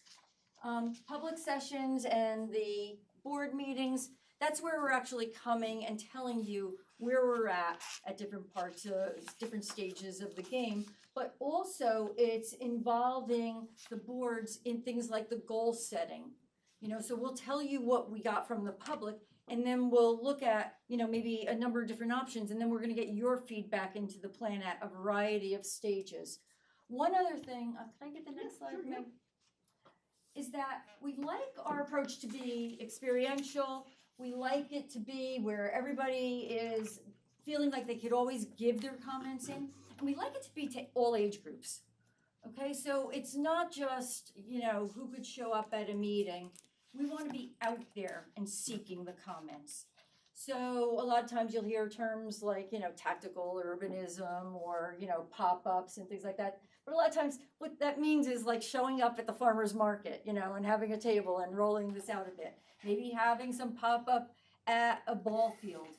you know, where parents are watching a soccer game and, you know, you're in between a couple of fields and you could get people in, get their comments in short term also.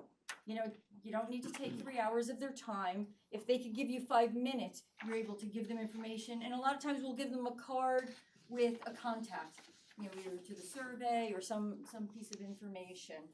One of my, not to interrupt, but one of my favorite public engagement activities was doing a trunk or treat for a town where we had some maps up of all the parks in town. We were asking the kids, what's your favorite park? Where do you like to go? Do you like to swim? Do you like to bike? Do you like to hike? And they're so, you know, they're so cute. So they're putting little dots on the map what they like, you know, fun stuff. Yeah, but it involves everybody, and that's the good part about that. Do you want to go to the story map example? Oh, sure, yeah, because we are running. Oh, yeah, the example. Yep. So You wanna go one back? Oh, one Meg? back, sure. Yeah, just so that you get it. Just so that you can see a little bit more about how interactive it could be. Some of your options are that it could be on a phone or a computer, which I think is pretty big because people, you know, want to be able to just access things on their phone. And also just that you could do surveys in real time with them at an event, or you can do surveys online. Okay, let's go to the next one. So this is the Yukon story map example. It's an active transportation plan. I'm not going to fire it up, but one of the nice advantages of South Windsor is you have a community that's already used to putting dots on the map with your citizen complaint action website. So what we've done here is we asked some questions of the Yukon community. Where do you have a hard time parking, biking, walking? Where do you feel unsafe crossing the street? And the folks in the that took the survey also were able to lost my mouse here. Were able to put their comments in, and then the other users of the survey were able to upvote comments. And so comments that were seen as good or worthwhile got elevated. And then we were able to do a little analysis and identify the key hotspots and the key issues that matter to the people. So they're at home, they're in their dorm, they're in their apartments, they're in their offices on campus, entering in their information, and then we take it and we glean something out of it, and we spatially represent it. And so that is a nice advantage of South Windsor, kind of having some of that community ability, more so than other places. Obviously not everyone's great with interactive maps, but I think South Windsor residents are probably used to a little bit more of that kind of interactivity. So I think we'll be able to really leverage that here. I just want to remind you, we do have Yep, a set schedule, so. If we just go, we can talk about the schedule maybe if you have a question for us, because we're ready to meet whatever schedule that you are needing. Okay. I know you had 18 months, but we recommend, we could do it in a shorter period of time. And then lastly, this is examples of our work that you can take a look at your own leisure, because you can take it home. Two things I wanted to point out: you can use your phone just to scan this, and it will pop right up. But we can also send a digital copy to the town, and then you can also click on the link here if you want to look at it on your computer to review it. But we have examples of a couple of our recent POCDs. We have examples of some of our other type of work that we did, and we also have some examples that Colliers did, including one of their story maps. And this is one of our story maps as well, so you can kind of get a sense of exactly what the story map is and how you would be able to use it for the project. So, Awesome. Thank you for the time. Okay, quick, anybody have any questions that they'd like to propose or ask? Steve? Okay. First of all, I'm actually astounded we have a past president of AICP. My daughter is a past president of the National Press Photographers Association, so I know kind of what you've probably been going through. But I also, with your national scope, and you have a fairly complicated organization, if I look at this organization, what's the face of the project gonna look like as you go through? Who's gonna be here talking to us in every meeting, and so what's the actual face of your project gonna look like? Well, Robert is here. Yeah, I'm the project manager, so I'm gonna be the day-to-day person. But I can pull from the whole list of people that's on the org chart, including Deb as well as Vince. But when we have meetings, you know, like if we have community engagement, you will be seeing a lot more of us. Yeah, you'll And then see it. also, potentially, if we end up having subject matter meetings and things like that, where it might be something about mapping, and Meg will obviously be at that meeting. And I'm sure that Michelle will also be interacting with all of our team members a little bit more. But I'm basically gonna be the face that you're gonna see on a regular basis. And he lives nearby, it's no trouble for me. I'm And, just, and the same thing with me, I live in Bloomfield and you're in West Hartford now? Well, right now, I'm Right? just south of Okay. Hartford and Yeah, so we're close by, and we would be the two faces that you're seeing from our companies. And then, like you were saying, with subject matter experts, we could bring anybody in. So then, there's one question, we also have a strategic planning committee, which is, in my mind, a little bit maybe overlapping. How would you work with that? I mean, the town council is running that committee. Well, my understanding is that, you know, we would be working for you, so you would have to tell us and the town as a whole. I mean, we wouldn't go off and speak with another, I mean, because this is something that's going on in, say, the town of Southbury right now that I'm working on. They have a strategic planning committee. But we will interact with them with your blessing, and your guidance. So our town planner would facilitate Exactly. that connection. Right, and we can make suggestions too. I'm sure that she has a lot of suggestions already from her vast experience in past to let us know who she thinks that we should talk to and all that. But it's all gonna be at the advice of, you know, coming to meetings and getting, you know, thoughts from you as well as from her. And one thing that we had mentioned was you do have an option of creating a subcommittee where you could have several people from planning and zoning, somebody from a strategic plan and stuff to serve more as like an advisory group that brings it back to both boards then. And also internal too, because I always like to start a POCD update with what I call a roundtable meeting, and that's internal. That's where, with Michelle's help, we get together with the Public Works Director, the Parks Director, others that we feel are important, so that they can start to see that we're gonna need some assistance from them as we go into the next year. And we can start to make sure that we have that face connection and that, you know, connection through the phone and emails and things like that. Because they're obviously very important team players too. Okay, anyone else have any questions? Very good. Okay, well, we appreciate your time, thank you very much. Thank you so much. Yep, thank you so much for letting us, you know, go through the presentation over a little bit, but I think that probably also helped answer a lot of your questions, so. Appreciate it. So, great, well, thank you very much, we really Thank you. appreciate the opportunity. and- Thank you. I will leave the, here, for her. Okay. Oops, thank you. Short recess? Very short. Very short? Oh, yeah. Like you did in the glide. Looks like Yeah. it too. We'll just suspend the meeting for a couple minutes while our next presenter's coming in and go ahead. Speak Step out. out there. Oh, yes. Oh, okay. Sorry, I'm really sprawled out over here. Well, we kinda were too. Taking a lot of real estate. Good to see you. Good.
That way you have the same questions. Yeah. You have that same question every time. Okay. Oh, really? I remember. So if you walk around that side, you'll be going. No, it's fun doing that. It's like, Yeah, you know, oh, the yeah. same people, and you jump around for a while, So you know. that means we could just put it on the table, right? Yeah, you can do however you want, really. If they have a rotation with Wow, you're consultants over smart. there too. We gotta hire him. One company would never. You get have it it. all working. Finally. No, see, I thought I was So the one many- running So it. many years that we have a rotation, Okay. Yeah, because you don't want if something goes wrong. correct, yeah. Okay, are you all set? Ready whenever you are. Okay, so we'll reconvene our meeting, and this is FHI, I believe, correct? Correct. Okay, well, welcome and have at it. Okay, thank you. Francisco Gomes with FHI. I would be senior advisor to this project, and I am joined by. Rory Jacobson, project manager. Thank you very much. I'll tell you a little bit about FHI. We'll talk a little bit about our approach to the work, and then we want to make sure we reserve plenty of time for your questions and discussion. Okay.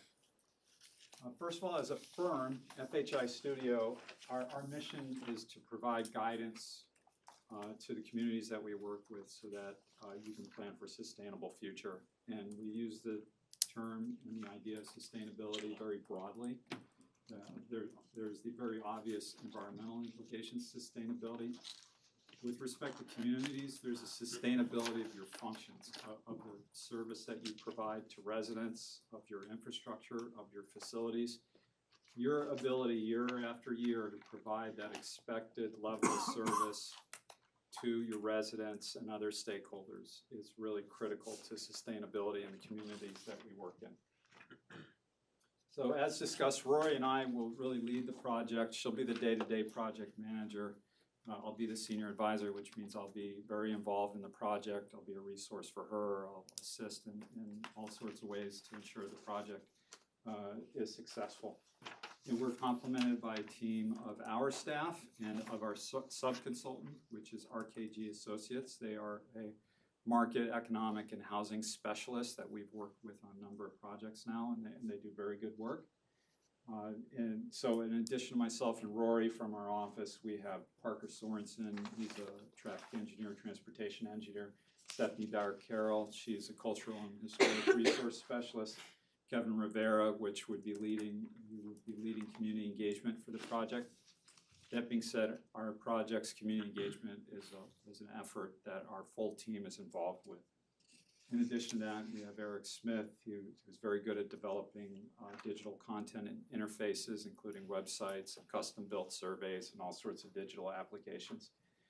We have very good graphic designers, including Sarah, and then, of course, Eric and his team, including Chris at RKG. That's our core team. We are a firm of about 50 people, and so we have a very deep bench to draw upon of resources, but we do like to put together a core team to work with communities so that you see the same people and so that there's a continuum of information and knowledge throughout the course of the project. Now, as a firm, we have built our practice primarily on 3 different service lines, and that includes community engagement. Not only do we lead community engagement for work such as POCD, but we also lead it for very large projects we are brought on just for community engagement. Mobility and land use, we work in all aspects of transportation planning and mobility, including complete streets and traffic engineering, highway planning, trail, bike and pedestrian, all aspects of transportation, transit included. And on the environmental side, we have environmental scientists on staff. We do permitting work, wetlands work, and so we're very familiar with all the environmental issues that are related to developing a POCD. Our comprehensive planning practice and the zoning work that we do as part of that master planning is all within our mobility and land use service line, and I'm the New England director of that practice for us. So there it is right there, a range of the services that we provide and within mobility and land use in addition to POCD planning. We do urban design, landscape architecture, and the other types of mobility work that I described. Now, I'm going to hand it over to Rory to talk a little bit more about our experience, particularly as related to plans of conservation and development. All right, thanks, Francisco. Yeah, so our POCD experience, we worked across the state on POCDs, many communities, West Hartford, Berlin, Bridgeport, Stratford, Fairfield. We've done regional POCDs. We recently completed the Lower Connecticut River Valley's regional POCD. And we really pride ourselves on giving each community we work with a tailored, unique plan. This isn't a cut and paste job. We will work with the commission, the community, to figure out the issues, the concerns, what's important to South Windsor. And so each plan is unique to the community in which we work. We're very implementation focused. We don't want to give you a plan that's just going to sit on the shelf. We want something that the Planning and Zoning Commission can use at their meetings. And this is just an example that a web app that was developed for Plan Bridgeport. This is online. You can go. I encourage you to check out planbridgeport.com. This is up there now. This is an implementation plan tracker. Kind of see the progress for each of the different goals in the plan. Our approach, we know you've done quite a bit of previous work. The existing POCD will build off of previous plans and studies. The 2016 Main Street Plan. We'll work with the POCD Advisory Committee. In some communities, that's the Planning and Zoning Commission. Other times, it's a group of key stakeholders that meet. We really want it to be strategic. It'll be a very community-driven, collaborative process. And as I mentioned before, really implementation focused on getting things done, accomplishing things. We want you to be able to look back and say, yeah, the 10 years ago, the plan, we accomplished all these things from the plan. And we pride ourselves on our community engagement. We'll really take the time to get out there, get to know your community. We want it to be interesting. We don't want people, I'm going to this public meeting. We want it to be something that the community can get involved in. We have capabilities, both in person and virtual options, and we really want feedback that makes a difference, that will really impact and benefit the plan. We do things like in-person workshops where we really like to break out and talk to people. We'll do things like open houses where we focus on different topics. We do focus groups, meeting with about six or eight people, on a specific topic. We mentioned Francisco mentioned Eric. He's our digital engagement specialist. He creates all kinds of websites and different apps. He created different online mapping tools for a lot of the POCD projects we've worked on. We do pop-ups. We get out to different community events. I was at an event this weekend with a town planner, and he said, I've been the town planner 33 years, and I don't think I've ever actually talked to the community the way that we did here, and it was just at a harvest festival for a couple hours. So we like to do things like that, get to people where they're at. And diversity, equity, inclusion is very important to us. We would like to identify and engage trusted leaders in the community. I mentioned meeting people in their places. We really want to get community buy-in for the plan. At the end of the day, this is South Windsor's plan. This isn't FHI Studios' plan. So we want to leave you something that the community can support. So our core elements of our plan, we kind of start off with a vision. This kind of describes what South Windsor values. 10 years from now, what can we look toward for the future? This is followed by goals. These are kind of commitments toward achieving that vision. Then strategies. These are the methods where those goals can be achieved. And then specific action steps are identified as well to accomplish the strategies as part of the implementation plan. So plan development, this is an example of some of the topics that are generally covered in the plan, things like housing, economic development, cultural, historic resources. What we do, we start out with what we call project discovery. This is, existing conditions, baseline analysis of the data. We share those findings with, we usually call it like a technical advisory committee, with the commissioner or the committee. And, we'll work with you, we'll review what we've heard from the community to identify, goals and strategies for each of those topics. Then we'll review these goals, make sure that did we get it right? Did we miss anything? Then we'll revise and finalize and move on to the next topic. So we kind of go through each topic and make sure we're covering everything for each topic as we start to develop the plan. And community engagement is, a part of the entire process through the whole way. And we pride ourselves on making really clear, concise, implementable plans, graphically rich, a lot of pictures, maps, really jargon-free language. We try to make them well organized and user friendly. You know, we're not going to give you a 400-page plan that, you know, is all text and people have to sift through. We wanted something that is very visual, people focused. And with that, I think we were going to leave it open up for discussion and see if you had any questions for us, any thoughts. I know you had a few questions. Commissioners, questions? Well, I'll start. Go ahead, Steve. I just have a reputation for doing that. So, on the government side, we have a lot of different boards and commissions. How would you plan to engage them in this process? Yeah, I'll get started with that. And have you decided who's gonna steer this process? Is it gonna be the Planning and Zoning Commission or a separate steering committee Well, right now, we have a committee of 3 for. for selection? Yeah. Yeah. But really, selection is gonna be the whole commission. Okay. But we have a committee of 3 that's moving things forward. And then reaching out to stakeholders. Do you have a survey for that, or? do So you- let's start right there with whoever the steering committee is gonna be for this process. And we've worked in all sorts of arrangements, from very small steering committees made up primarily of planning commissioners or planning and zoning commissioners, to 20-person oversight committee members or committees such as the one we're currently working with in Danbury. When you talk about how we engage the multiple boards and commissions in the town, that's one of the advantages of putting together a committee separate from the Planning and Zoning Commission with representatives, a couple of representatives from the Planning and Zoning Commission, or as many want to participate in the process, with members from other boards and commissions. It's a great opportunity to bring those other boards and commissions into the fold, to make sure we have an open line of communication with them, to make sure that they're fully supportive of the plan and it's addressing their concerns and needs. So that's a good place to start.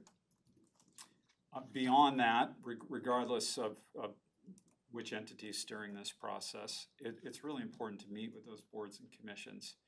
And we recommend using a focus group setting, which could potentially be at one of their regular meetings if they can carve out an hour for us.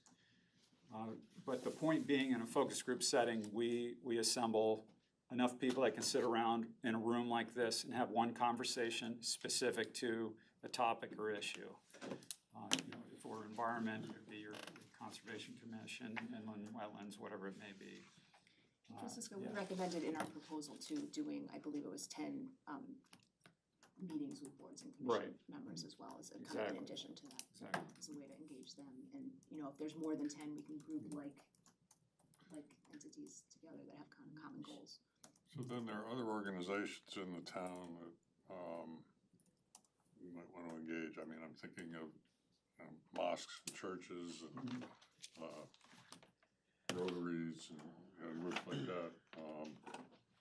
Do you typically go to them as well, or how do we get those kind of people involved? I mean, they're active people, they tend to be. Definitely, yeah, we look, if you have any mailing lists or contacts for those people, we'd be sure to, when we're planning for the workshops, engage them, reach out to them, hey, come to this workshop, we'd love your feedback. We'll launch an online survey. We typically do a project website as well, and we share that link with various groups, and we'll create social media postings to reach out to folks like that. I know in some communities, the senior center, there was concern that a lot of seniors don't use the internet. Can we do something more physical that they can go in and do without having to log on to the internet? So we put some different boards up, left paper copies of surveys, things like that to reach. And correct me if I'm wrong, you're going to bingo. Oh, I'm going to bingo. Yep. Yep. Monday, senior we- bingo. Yep. But in the high school as well. To get a diverse set of age ranges. So that's kind of where you were talking about pop-ups in one of your slides? Correct. Yeah, we try to go where the events are occurring, where people are already gathering. One of my favorite things to do is to go to a football game on a Friday night and hand out information about a workshop or a flyer and be part of the high school football scene. It doesn't bother me too much at all. So, yeah, I mean, we're interested in becoming part of your community. We realize, you know, the resources that we have at our disposal are finite, so we need to be very strategic about that. We don't want a checkbox approach to community engagement, just that we did this, that no one showed up, so, but we're done. We need to figure out how to make this effective for you, and that means we need to be flexible. And if we need to modify from our proposal, even if we have an agreed upon approach and scope, and we need to modify that because it's either we found something's really successful or and something's less successful, then we need to remain flexible and adaptive. But ultimately, we have finite resources and we have a schedule we'd like to keep. And it just requires us to be adaptable along the way, in which case we've built our practice on being adaptable with respect to community engagement and using a lot of different approaches. And I will say too, you mentioned pop-ups. When we did plan Bridgeport, what we heard was, hey, you know, we've held big public workshops in the past. We don't get the engagement from the community that we want, you know, but it's summertime, we have all these events, you know, get out to the community. And we were in Bridgeport like multiple times a week. I went to reggae shows, you know, all sorts of different festivals and really talked to people. And a big part of that was the project branding. You know, we'll develop a logo. We have graphic designers, so something easily recognizable. So people, oh yeah, that's Plan South Windsor or South Windsor Plan Econ. You know, we'll come up with a name, a logo for it, so that people at the end of the day they don't, oh, we didn't know that was happening. Well, you know, we get that logo out to different events and One of the challenges, and I'll be really quick, I realize you have more questions. One of the challenges with comprehensive planning POCDs is that it covers such a broad area and it's so distant because we're planning for years in advance. It can be hard to get it to resonate with people and connect with them. People tend to be, what gets their attention are issue-based items, whether it's a new school being built or public safety or whatever it may be. So what we can do in the branding and messaging are identify what those issues are. Warehousing and trucking terminal distribution facilities. I know you have a moratorium right now. You know, conversation around that's going to get people's attention. Schools. So we need to identify those issues and have it be make it clear that the POCD is going to somehow address these issues and have that be part of the messaging and communication. That's how we can get people to recognize that this process is really important and connects to issues that are very real to them right now. Your schedule is looking at like a 14-month schedule, which seems pretty condensed to me with public outreach and surveys and everything else. What happens if it goes to 16 or 18 months? Does that increase the price or? It does not. Our fee is our fee. We recommended a 14-month schedule because we think that's a reasonable schedule for the amount of work that we're talking about. That being said, it depends when the project starts because we have things that are difficult to plan around with respect to community engagement and retaining people's attention. One of them is the holidays. Yep. If this project starts in January, that's great because that's a great time to get people's attention again. Another one is July and August, which tends to happen every year, and people lose it, including commissions and boards. They're not as dialed in those 2 months. So, you know, we have to plan, the schedule needs to reflect when the project gets started. And I expect we would sharpen the pencil on that based upon when we might actually get started. If it's 16 or 18 months, it's fine. There's no reason so there is flexibility in that. There's no reason this needs to be a 2-year process, though. We just don't need that much time. We've done them in 6 months. We have one you're doing now that's 2 years. Yeah. Yeah. With the engagement and public notice for our meetings, we like to, I've been part of, 3 of these now? 2 for sure. Well, I was there before for that other one. I think, no, maybe I wasn't. Doesn't matter. Oh, it does take a lot for the engagement part of it. So and I'm sure you guys are familiar with that. Commissioners, anything? Yeah. Community engagement. So reaching out to planning and zoning, town council, parks and rec, that would seem relatively simple. You have meetings, whatever format. We have 25,000 residents that live in the town. You're obviously not gonna reach out to 25,000 people. You may do things to try and reach the greatest number of them. So in your experience, what's the most effective way that you found to get quality input from the greatest number of residents that live in a town? This may be the same response you've had from everyone else that you've interviewed, but surveys are an incredibly effective way of getting people's opinions about what the real issues are. And just fact of the matter in terms of cost effectiveness, ability to reach the widest audience. You know, we've had survey participation north of 1,000 persons in a community, which is it's still only a small percentage of the community, but that's way more than you could possibly get to come out to a workshop and share the same amount of feedback and information. So for us, the survey is it's a given, it's the baseline that we're trying to build off of. And typically we'll launch the survey very early in the process as we're kind of launching the whole process, so that'll happen very early. And we use the survey to help generate interest in the project, inform people about the scope and breadth of the POCD, because most people really aren't familiar with what it is, what it covers, why a town does it. And then also we will tend to advertise, depending on the scheduling of it, advertise any events or workshops that are occurring. We'll put that one of the last few questions, kind of like an RSVP function, so we can get a sense as to what kind of attendance, what forums people are interested in as well. So the survey is a fundamental tool, but it's certainly not the only. And it's not scientific either. You know, we're still, even if we get tremendous participation, which would be 10% of your community, would be a tremendous survey participation, 2,500 people. That's not scientific. But what we do find is it's usually fairly representative of the concerns and the interests in your community, you know, fairly. So can I assume that the surveys would be both online and offline? We typically make hard copies available at like senior center, library, wherever we need to, and then we manually enter them into the same online platform so that all that information is together. Do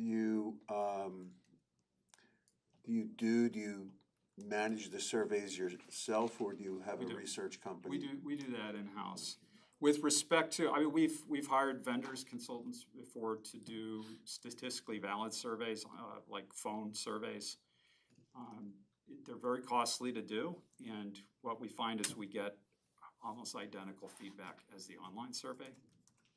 So we do it, we administer that in-house. Okay, thanks. And we like to, I will chime in too, we like to, when we do the public workshops, you know, the first part of the workshop might be a presentation, you know, going over existing conditions, but then we'll go into what we like to call interactive polling, where we're actually like kind of surveying the audience unanimously. We use clicker technology, so you know people don't have to vote the same as their spouse. They can, you know, and the results show up right on screen, and that's a great way. People really like that. It's kind of, we use it as an icebreaker, and then we typically transition into, you know, breakout sessions where we go over issues and ideas and really talk to people and have conversations. Yeah, it's just one of many tools we have at our disposal. And we could run a whole workshop just on an interactive survey. We give everyone a clicker.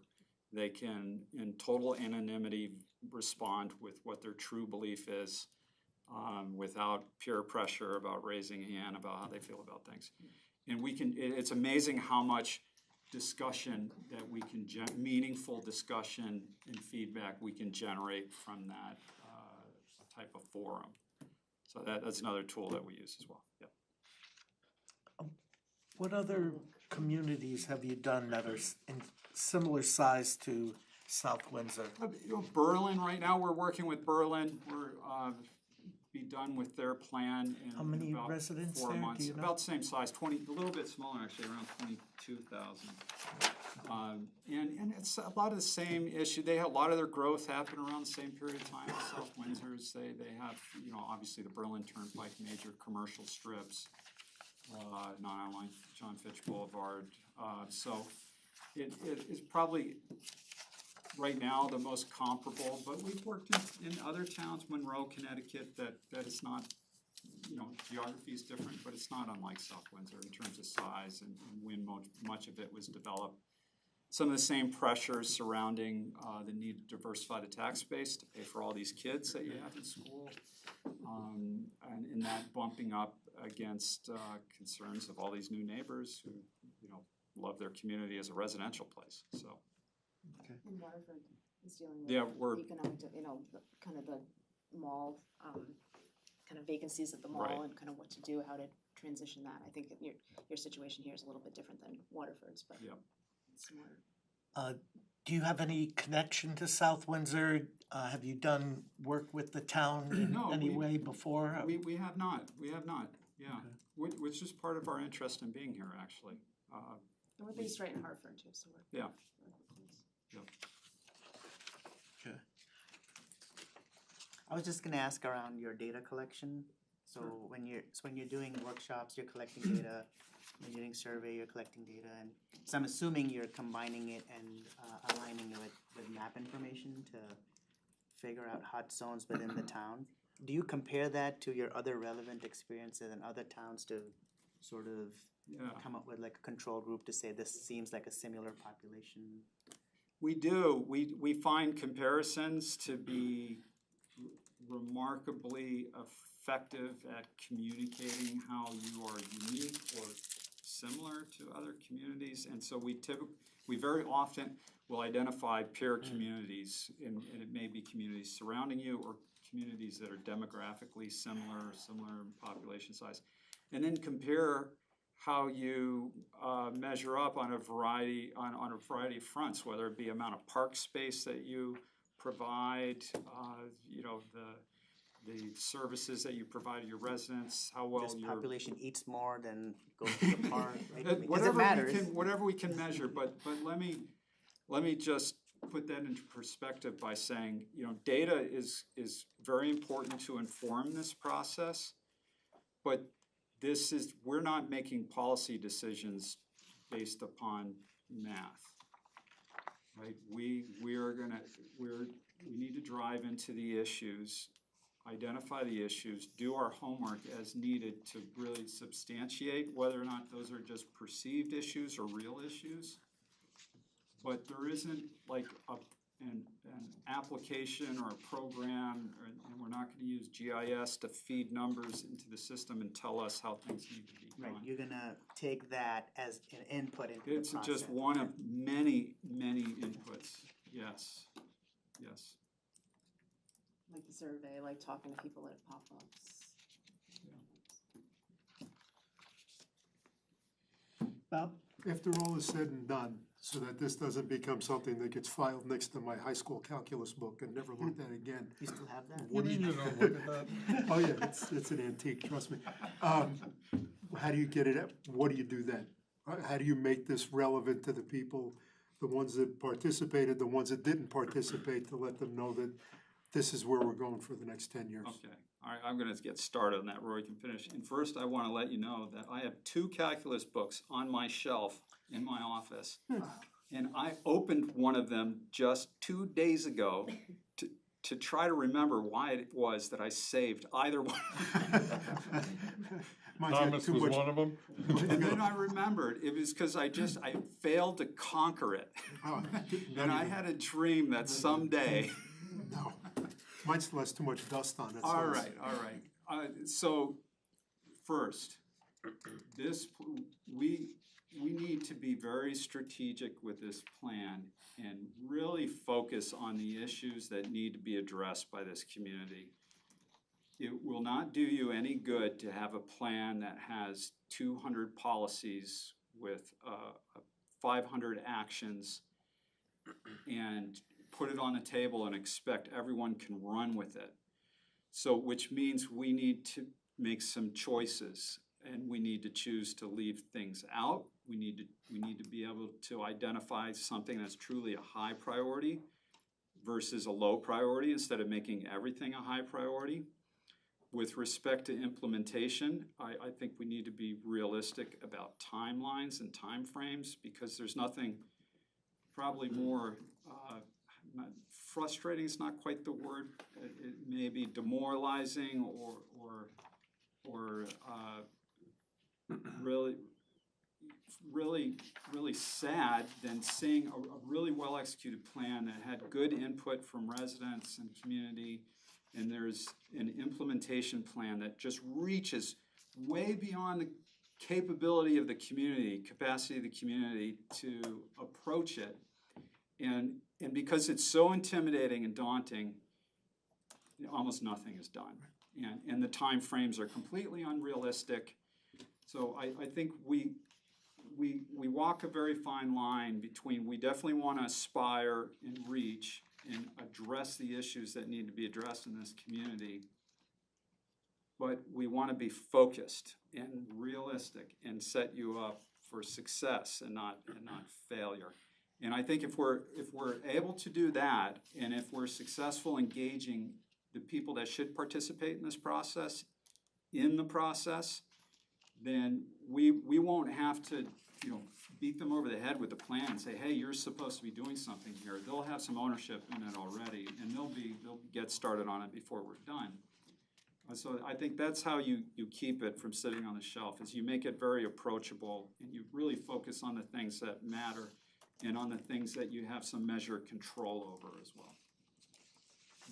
Yeah, I just say a lot of times when we start this process with different commissions or communities, we kind of go back and say, hey, so since, the last plan, let's talk about what's been done. And in more communities than not, we get kind of blank stares, like, oh no. And we've had some communities that, nope, we won't do it. Nothing was done, so we're not doing it. Refuse to go back because it hurt too much. But we'd like to talk about, okay, so why, if this hasn't happened, why did this not happen?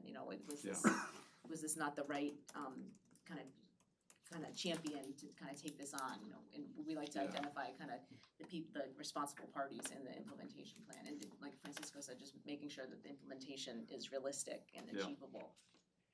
Yeah, it's kind of key. Thank you. So you have a young community here. If my math is right, about 45% of your town is under the age of 40. And that is an incredibly young community in Connecticut. And you've got a household size, it's 2.7, and that is a big family size. The state average is 2.3, I believe.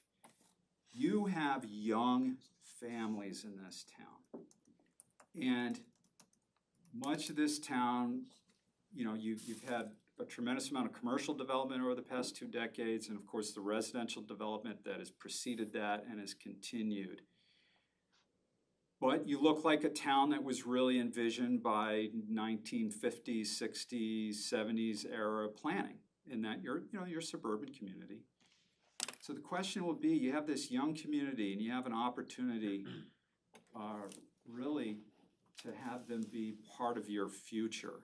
And the tendency for young people in Connecticut is to leave. So the question, I think, in what this plan can help you frame is, what does your community want to be in 10, and maybe it's 20 years, to be a place that's still relevant to the kids that are in elementary school right now that you're building schools trying to accommodate? How does this place need to change? Like, is a place like Evergreen Walk, is that the type of environment, is that the type of place they want to go on a Saturday?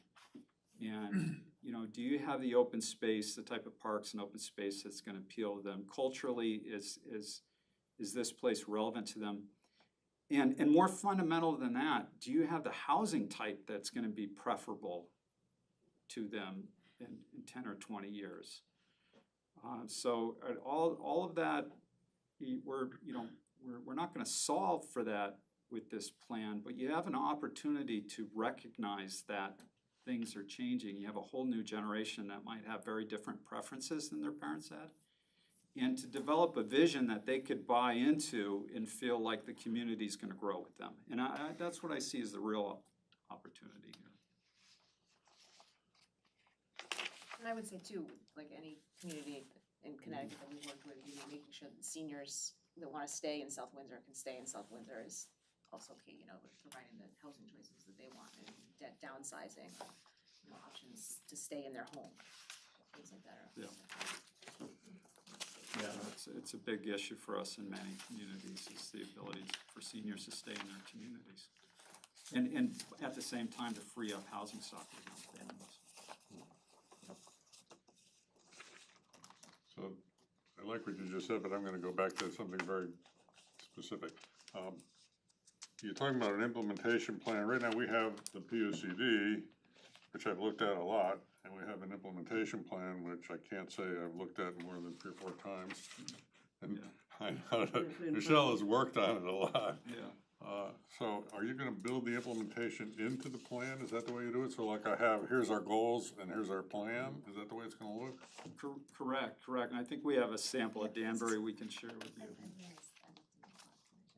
you. Yeah, go get them. I'll keep them occupied while you. Right back. She left the samples in the car. Yes. So the implementation plan, I usually like to call it an implementation summary, because it's really intended to be a quick reference guide. If you just wanted to get right to what are we supposed to be doing, who's supposed to be doing it, you could yank those pages out and pin them to the cork board or whatever. Within the plan, though, we want to build a narrative that it makes it clear as to why it is that we've identified these goals or policies or strategies. Why are we doing this? So within each section of the plan, and you know, the plans, we typically organize them in a fairly conventional way that they can be organized however we want.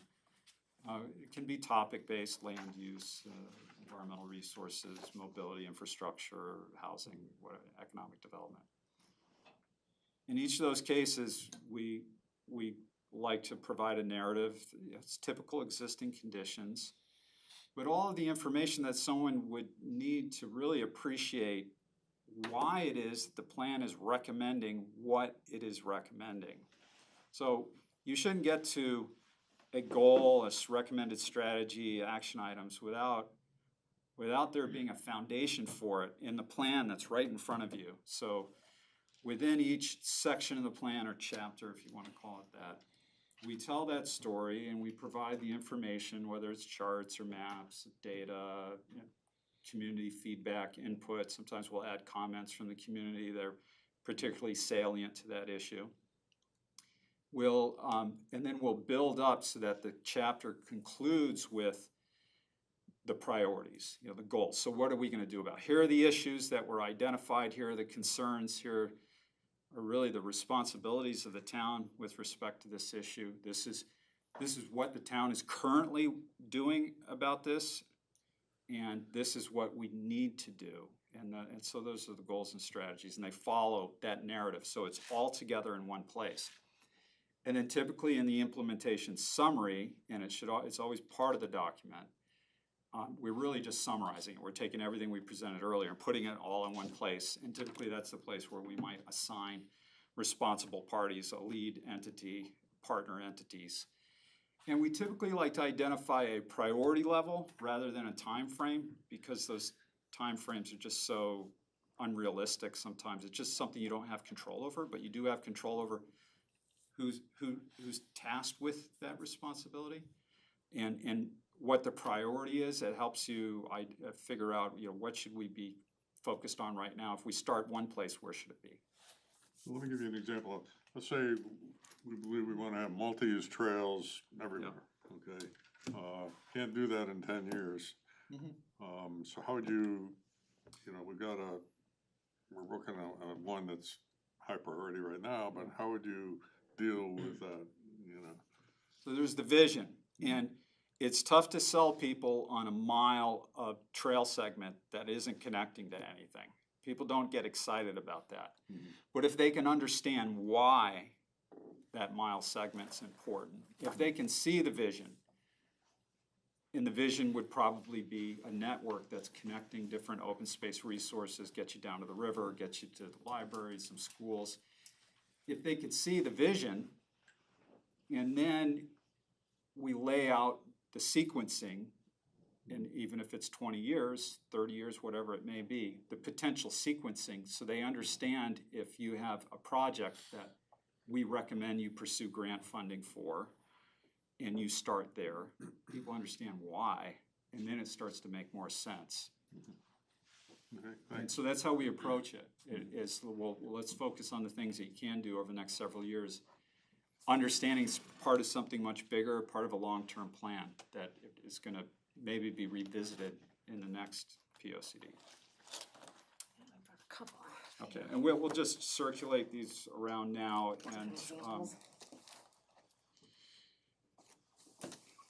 and as Rory mentioned before, we don't have any single particular boilerplate or format that we use for these plans. We have some basics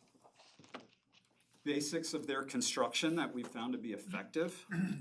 We do like to tailor our work to each community, and so you'll notice that each of these three plans look very different in the way they're organized and just the graphic design, because we're trying to respond to the preferences of the community. We want you to just like the look and feel of the plan, whether it's the colors used, the orientation of it, the size of the paper, the logo, the font, whatever it may be. It really needs to appeal to you.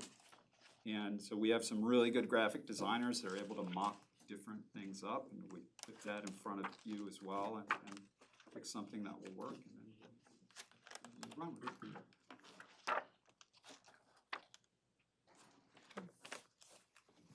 Chair has taken a little break. He's returned. Here he is. Here he is again. No,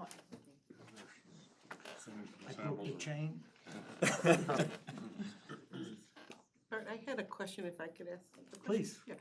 I was just wondering, RKJ Associates, what role they would play as far as market analysis or something like that, what Yeah. we could anticipate logos. We're working with RKG right now. They've assisted us in Danbury, and then we're working with them in Berlin as well. For Berlin, we also did their Berlin's and Danbury's as well, actually, affordable housing plans. RKG helped us with all the housing analysis, so they have access to a lot of different databases from various real estate database type companies, and they're very good with the analysis. So with respect to housing and economic development, they can do your very fundamental market analysis. So take a look at what industries you have here, what kind of jobs are there, where's the money being spent, what's your capture area for your market, whether it be 5, 10, 15-minute drive time. What are the market trends? So with respect to the retail you have, how is that trending? Given the larger retail trends in the state and nationally, what can we expect for a lot of your commercial and retail spaces? Housing trends as well, housing affordability. They do very good analysis on that, and they're very good at facilitating discussions around that. So if we had a focus group on housing or economic development, we'd bring Eric and his team down for that to help facilitate that, to help them personally understand the issues, so that as they're doing the data analysis and the number crunching, they understand it that much better. So they're And they did take a quick stab at some findings. Yeah, they just to get familiar with the town, they started diving into some of the numbers, taking a look at the trends. Manufacturing, they noticed too that manufacturing is down while wholesaling, warehousing, distribution is way up in the community. So we really enjoy working with them. They're a very trusted partner. They work as part of our team. We're still the point of contact, so we don't send you off to talk to them. They're part of our team. They're integral to our team, and they're really almost staff augmentation.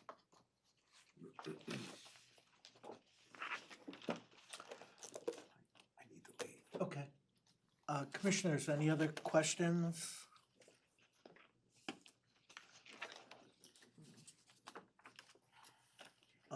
Ask your question about the strategic plan. Oh, I think I did, didn't I? No, not to the. Oh, okay, yes, I should ask. Yeah, because I like that question. We have, the town council's actually launched a strategic planning committee, and they've been meeting for several months now. How would you see us working with them? I think that's great timing. The things they'll be focused on will be a little bit different than the things we're focused on. You know, operationally, they'll be a little more fiscally focused. So it'll be very complementary to our process. I do know we reviewed strategic plan summary, so it's obviously not the first time they've done strategic planning. Perhaps they're revisiting it. So we did see something available. It was on the town website, a strategic plan summary, like a couple of sheets of tables. So we're kind of familiar with some of the issues that they're addressing and covering, and we saw it's very facilities based and some fiscal stuff, operational things as well. But I think it's great timing because they're ahead of us in the process. They could share information if they are making decisions on any big policy issues that they feel strongly about. They can share that with us, and we can take whatever guidance we can from them in that process. I think it's also really beneficial that you just went through a period of a lot of planning for your schools, a school strategic plan, and you've done a lot of the work to date in terms of the new school construction. You know, it's likely still going to be an important part of our work here to address school needs, education needs, and that's going to be an important part of the conversation. But it's helpful that you do a big investment in that area already, and that is not the front and center issue that you have schools that are bursting at the seams. No, they're still bursting at the seams, Well, they're just new. Yeah, Just they're have new and bursting. four at the seams. bursting at the Yeah, seams right. now. Okay. Did your PowerPoint list the plans that you just gave us if we wanted to go on the website and look at those?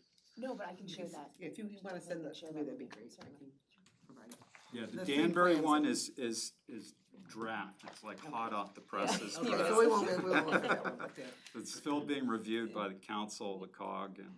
The Danbury one was huge. Yeah. huge. Yeah. West Hartford, the print is about the same size, but it seems a lot more condensed. It is a half point smaller.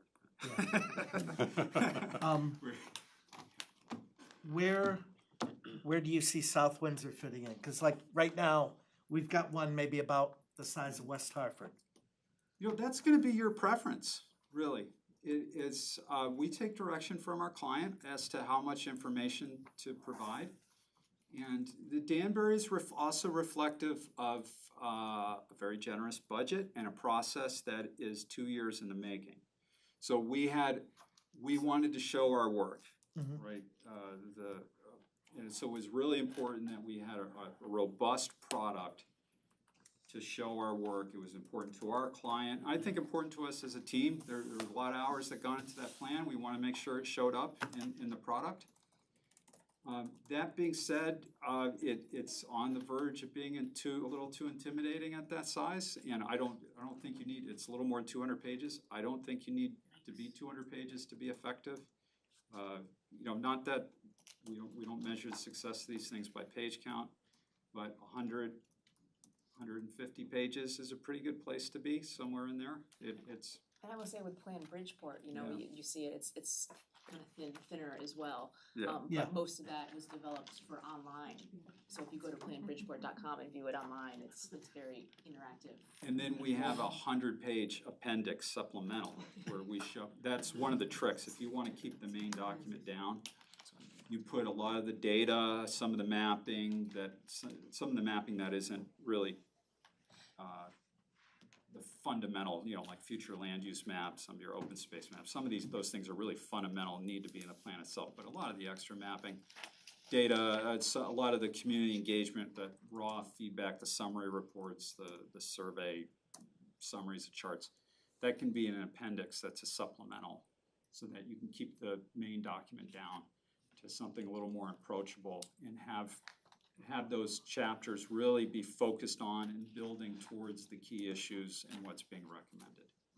And in the past, our plan is the plan, and as was already mentioned, the implementation is a separate document. And we did that by design, doesn't mean we're gonna do it this time that way, but just so that we could focus on the plan and then focus on the implementation as we go along. And I think we've done pretty good at addressing some of the topics. But it's a plan in motion, it's constantly being updated, so. Yeah, I mean, if you add the implementation plan, it's probably what, half the thickness of this one? Okay. In the main document? Right. So if your documents are a little thicker than this that have the implementation built in. Right. Maybe comparable. Commissioners, any other questions? No? Okay.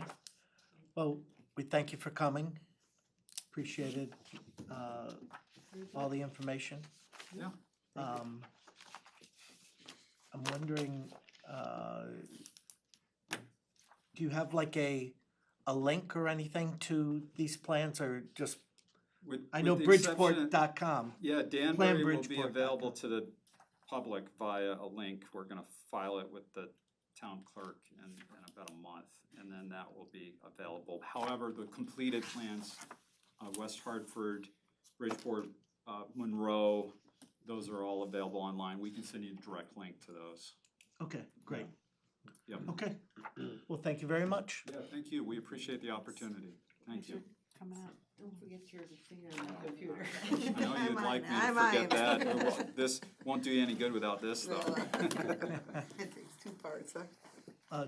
The last presenter left you the thumb drive for. I've got all, yes, I have thumb drives with everything. What I can do is make copies for the commission. Just the presentation.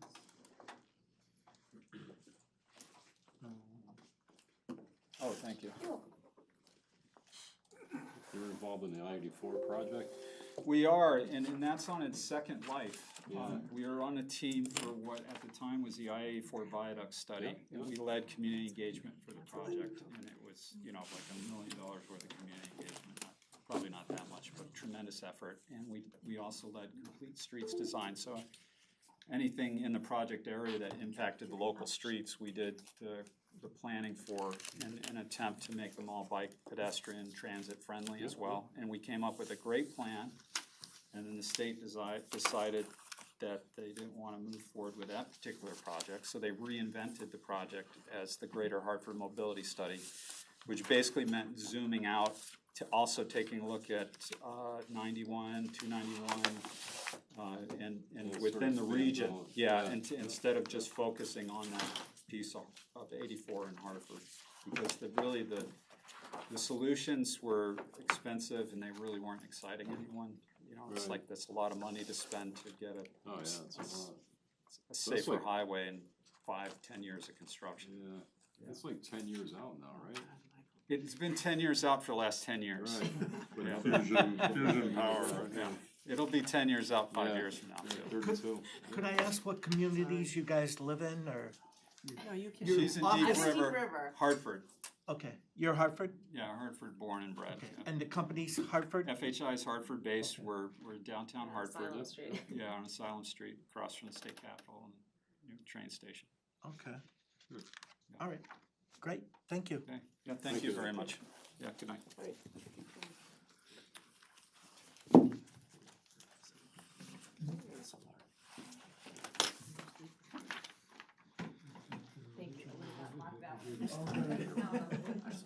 I was gonna call you up the first time. You can go right out this way, it's quicker, yeah.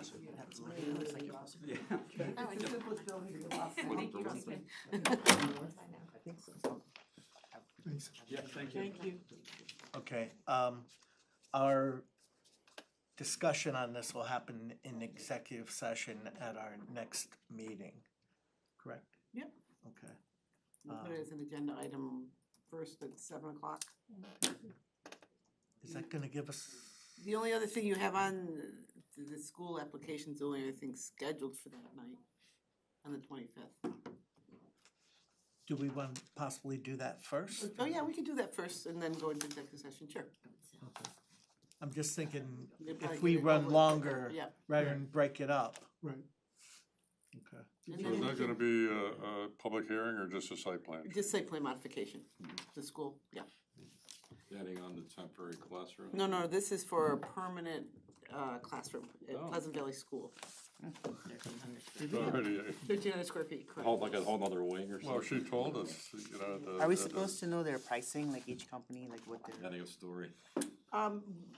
If With anybody this? wants to see, we Like have the a- original proposals, they were all sent to you In the PDF, the electronically. price was there? Yeah, they're in, Okay. in there, yeah. They were all That's sent to better. you electronically. We have hard copies if people want. No, I have them all. Okay. They're all 73 And pages then, each. what was presented tonight, I'll get people copies of that. Thank you. And if anybody needs anything additionally, we'll get the links that they mentioned. People Um, sent you. The pricing, I didn't see that included, did I, You Oh, missed there's it, all pricing in all of them have three. it, yeah. is there? Yeah, Can you, yeah, so SLAM I saw was, well, What can are I you say it missing, publicly or Nick, not? too?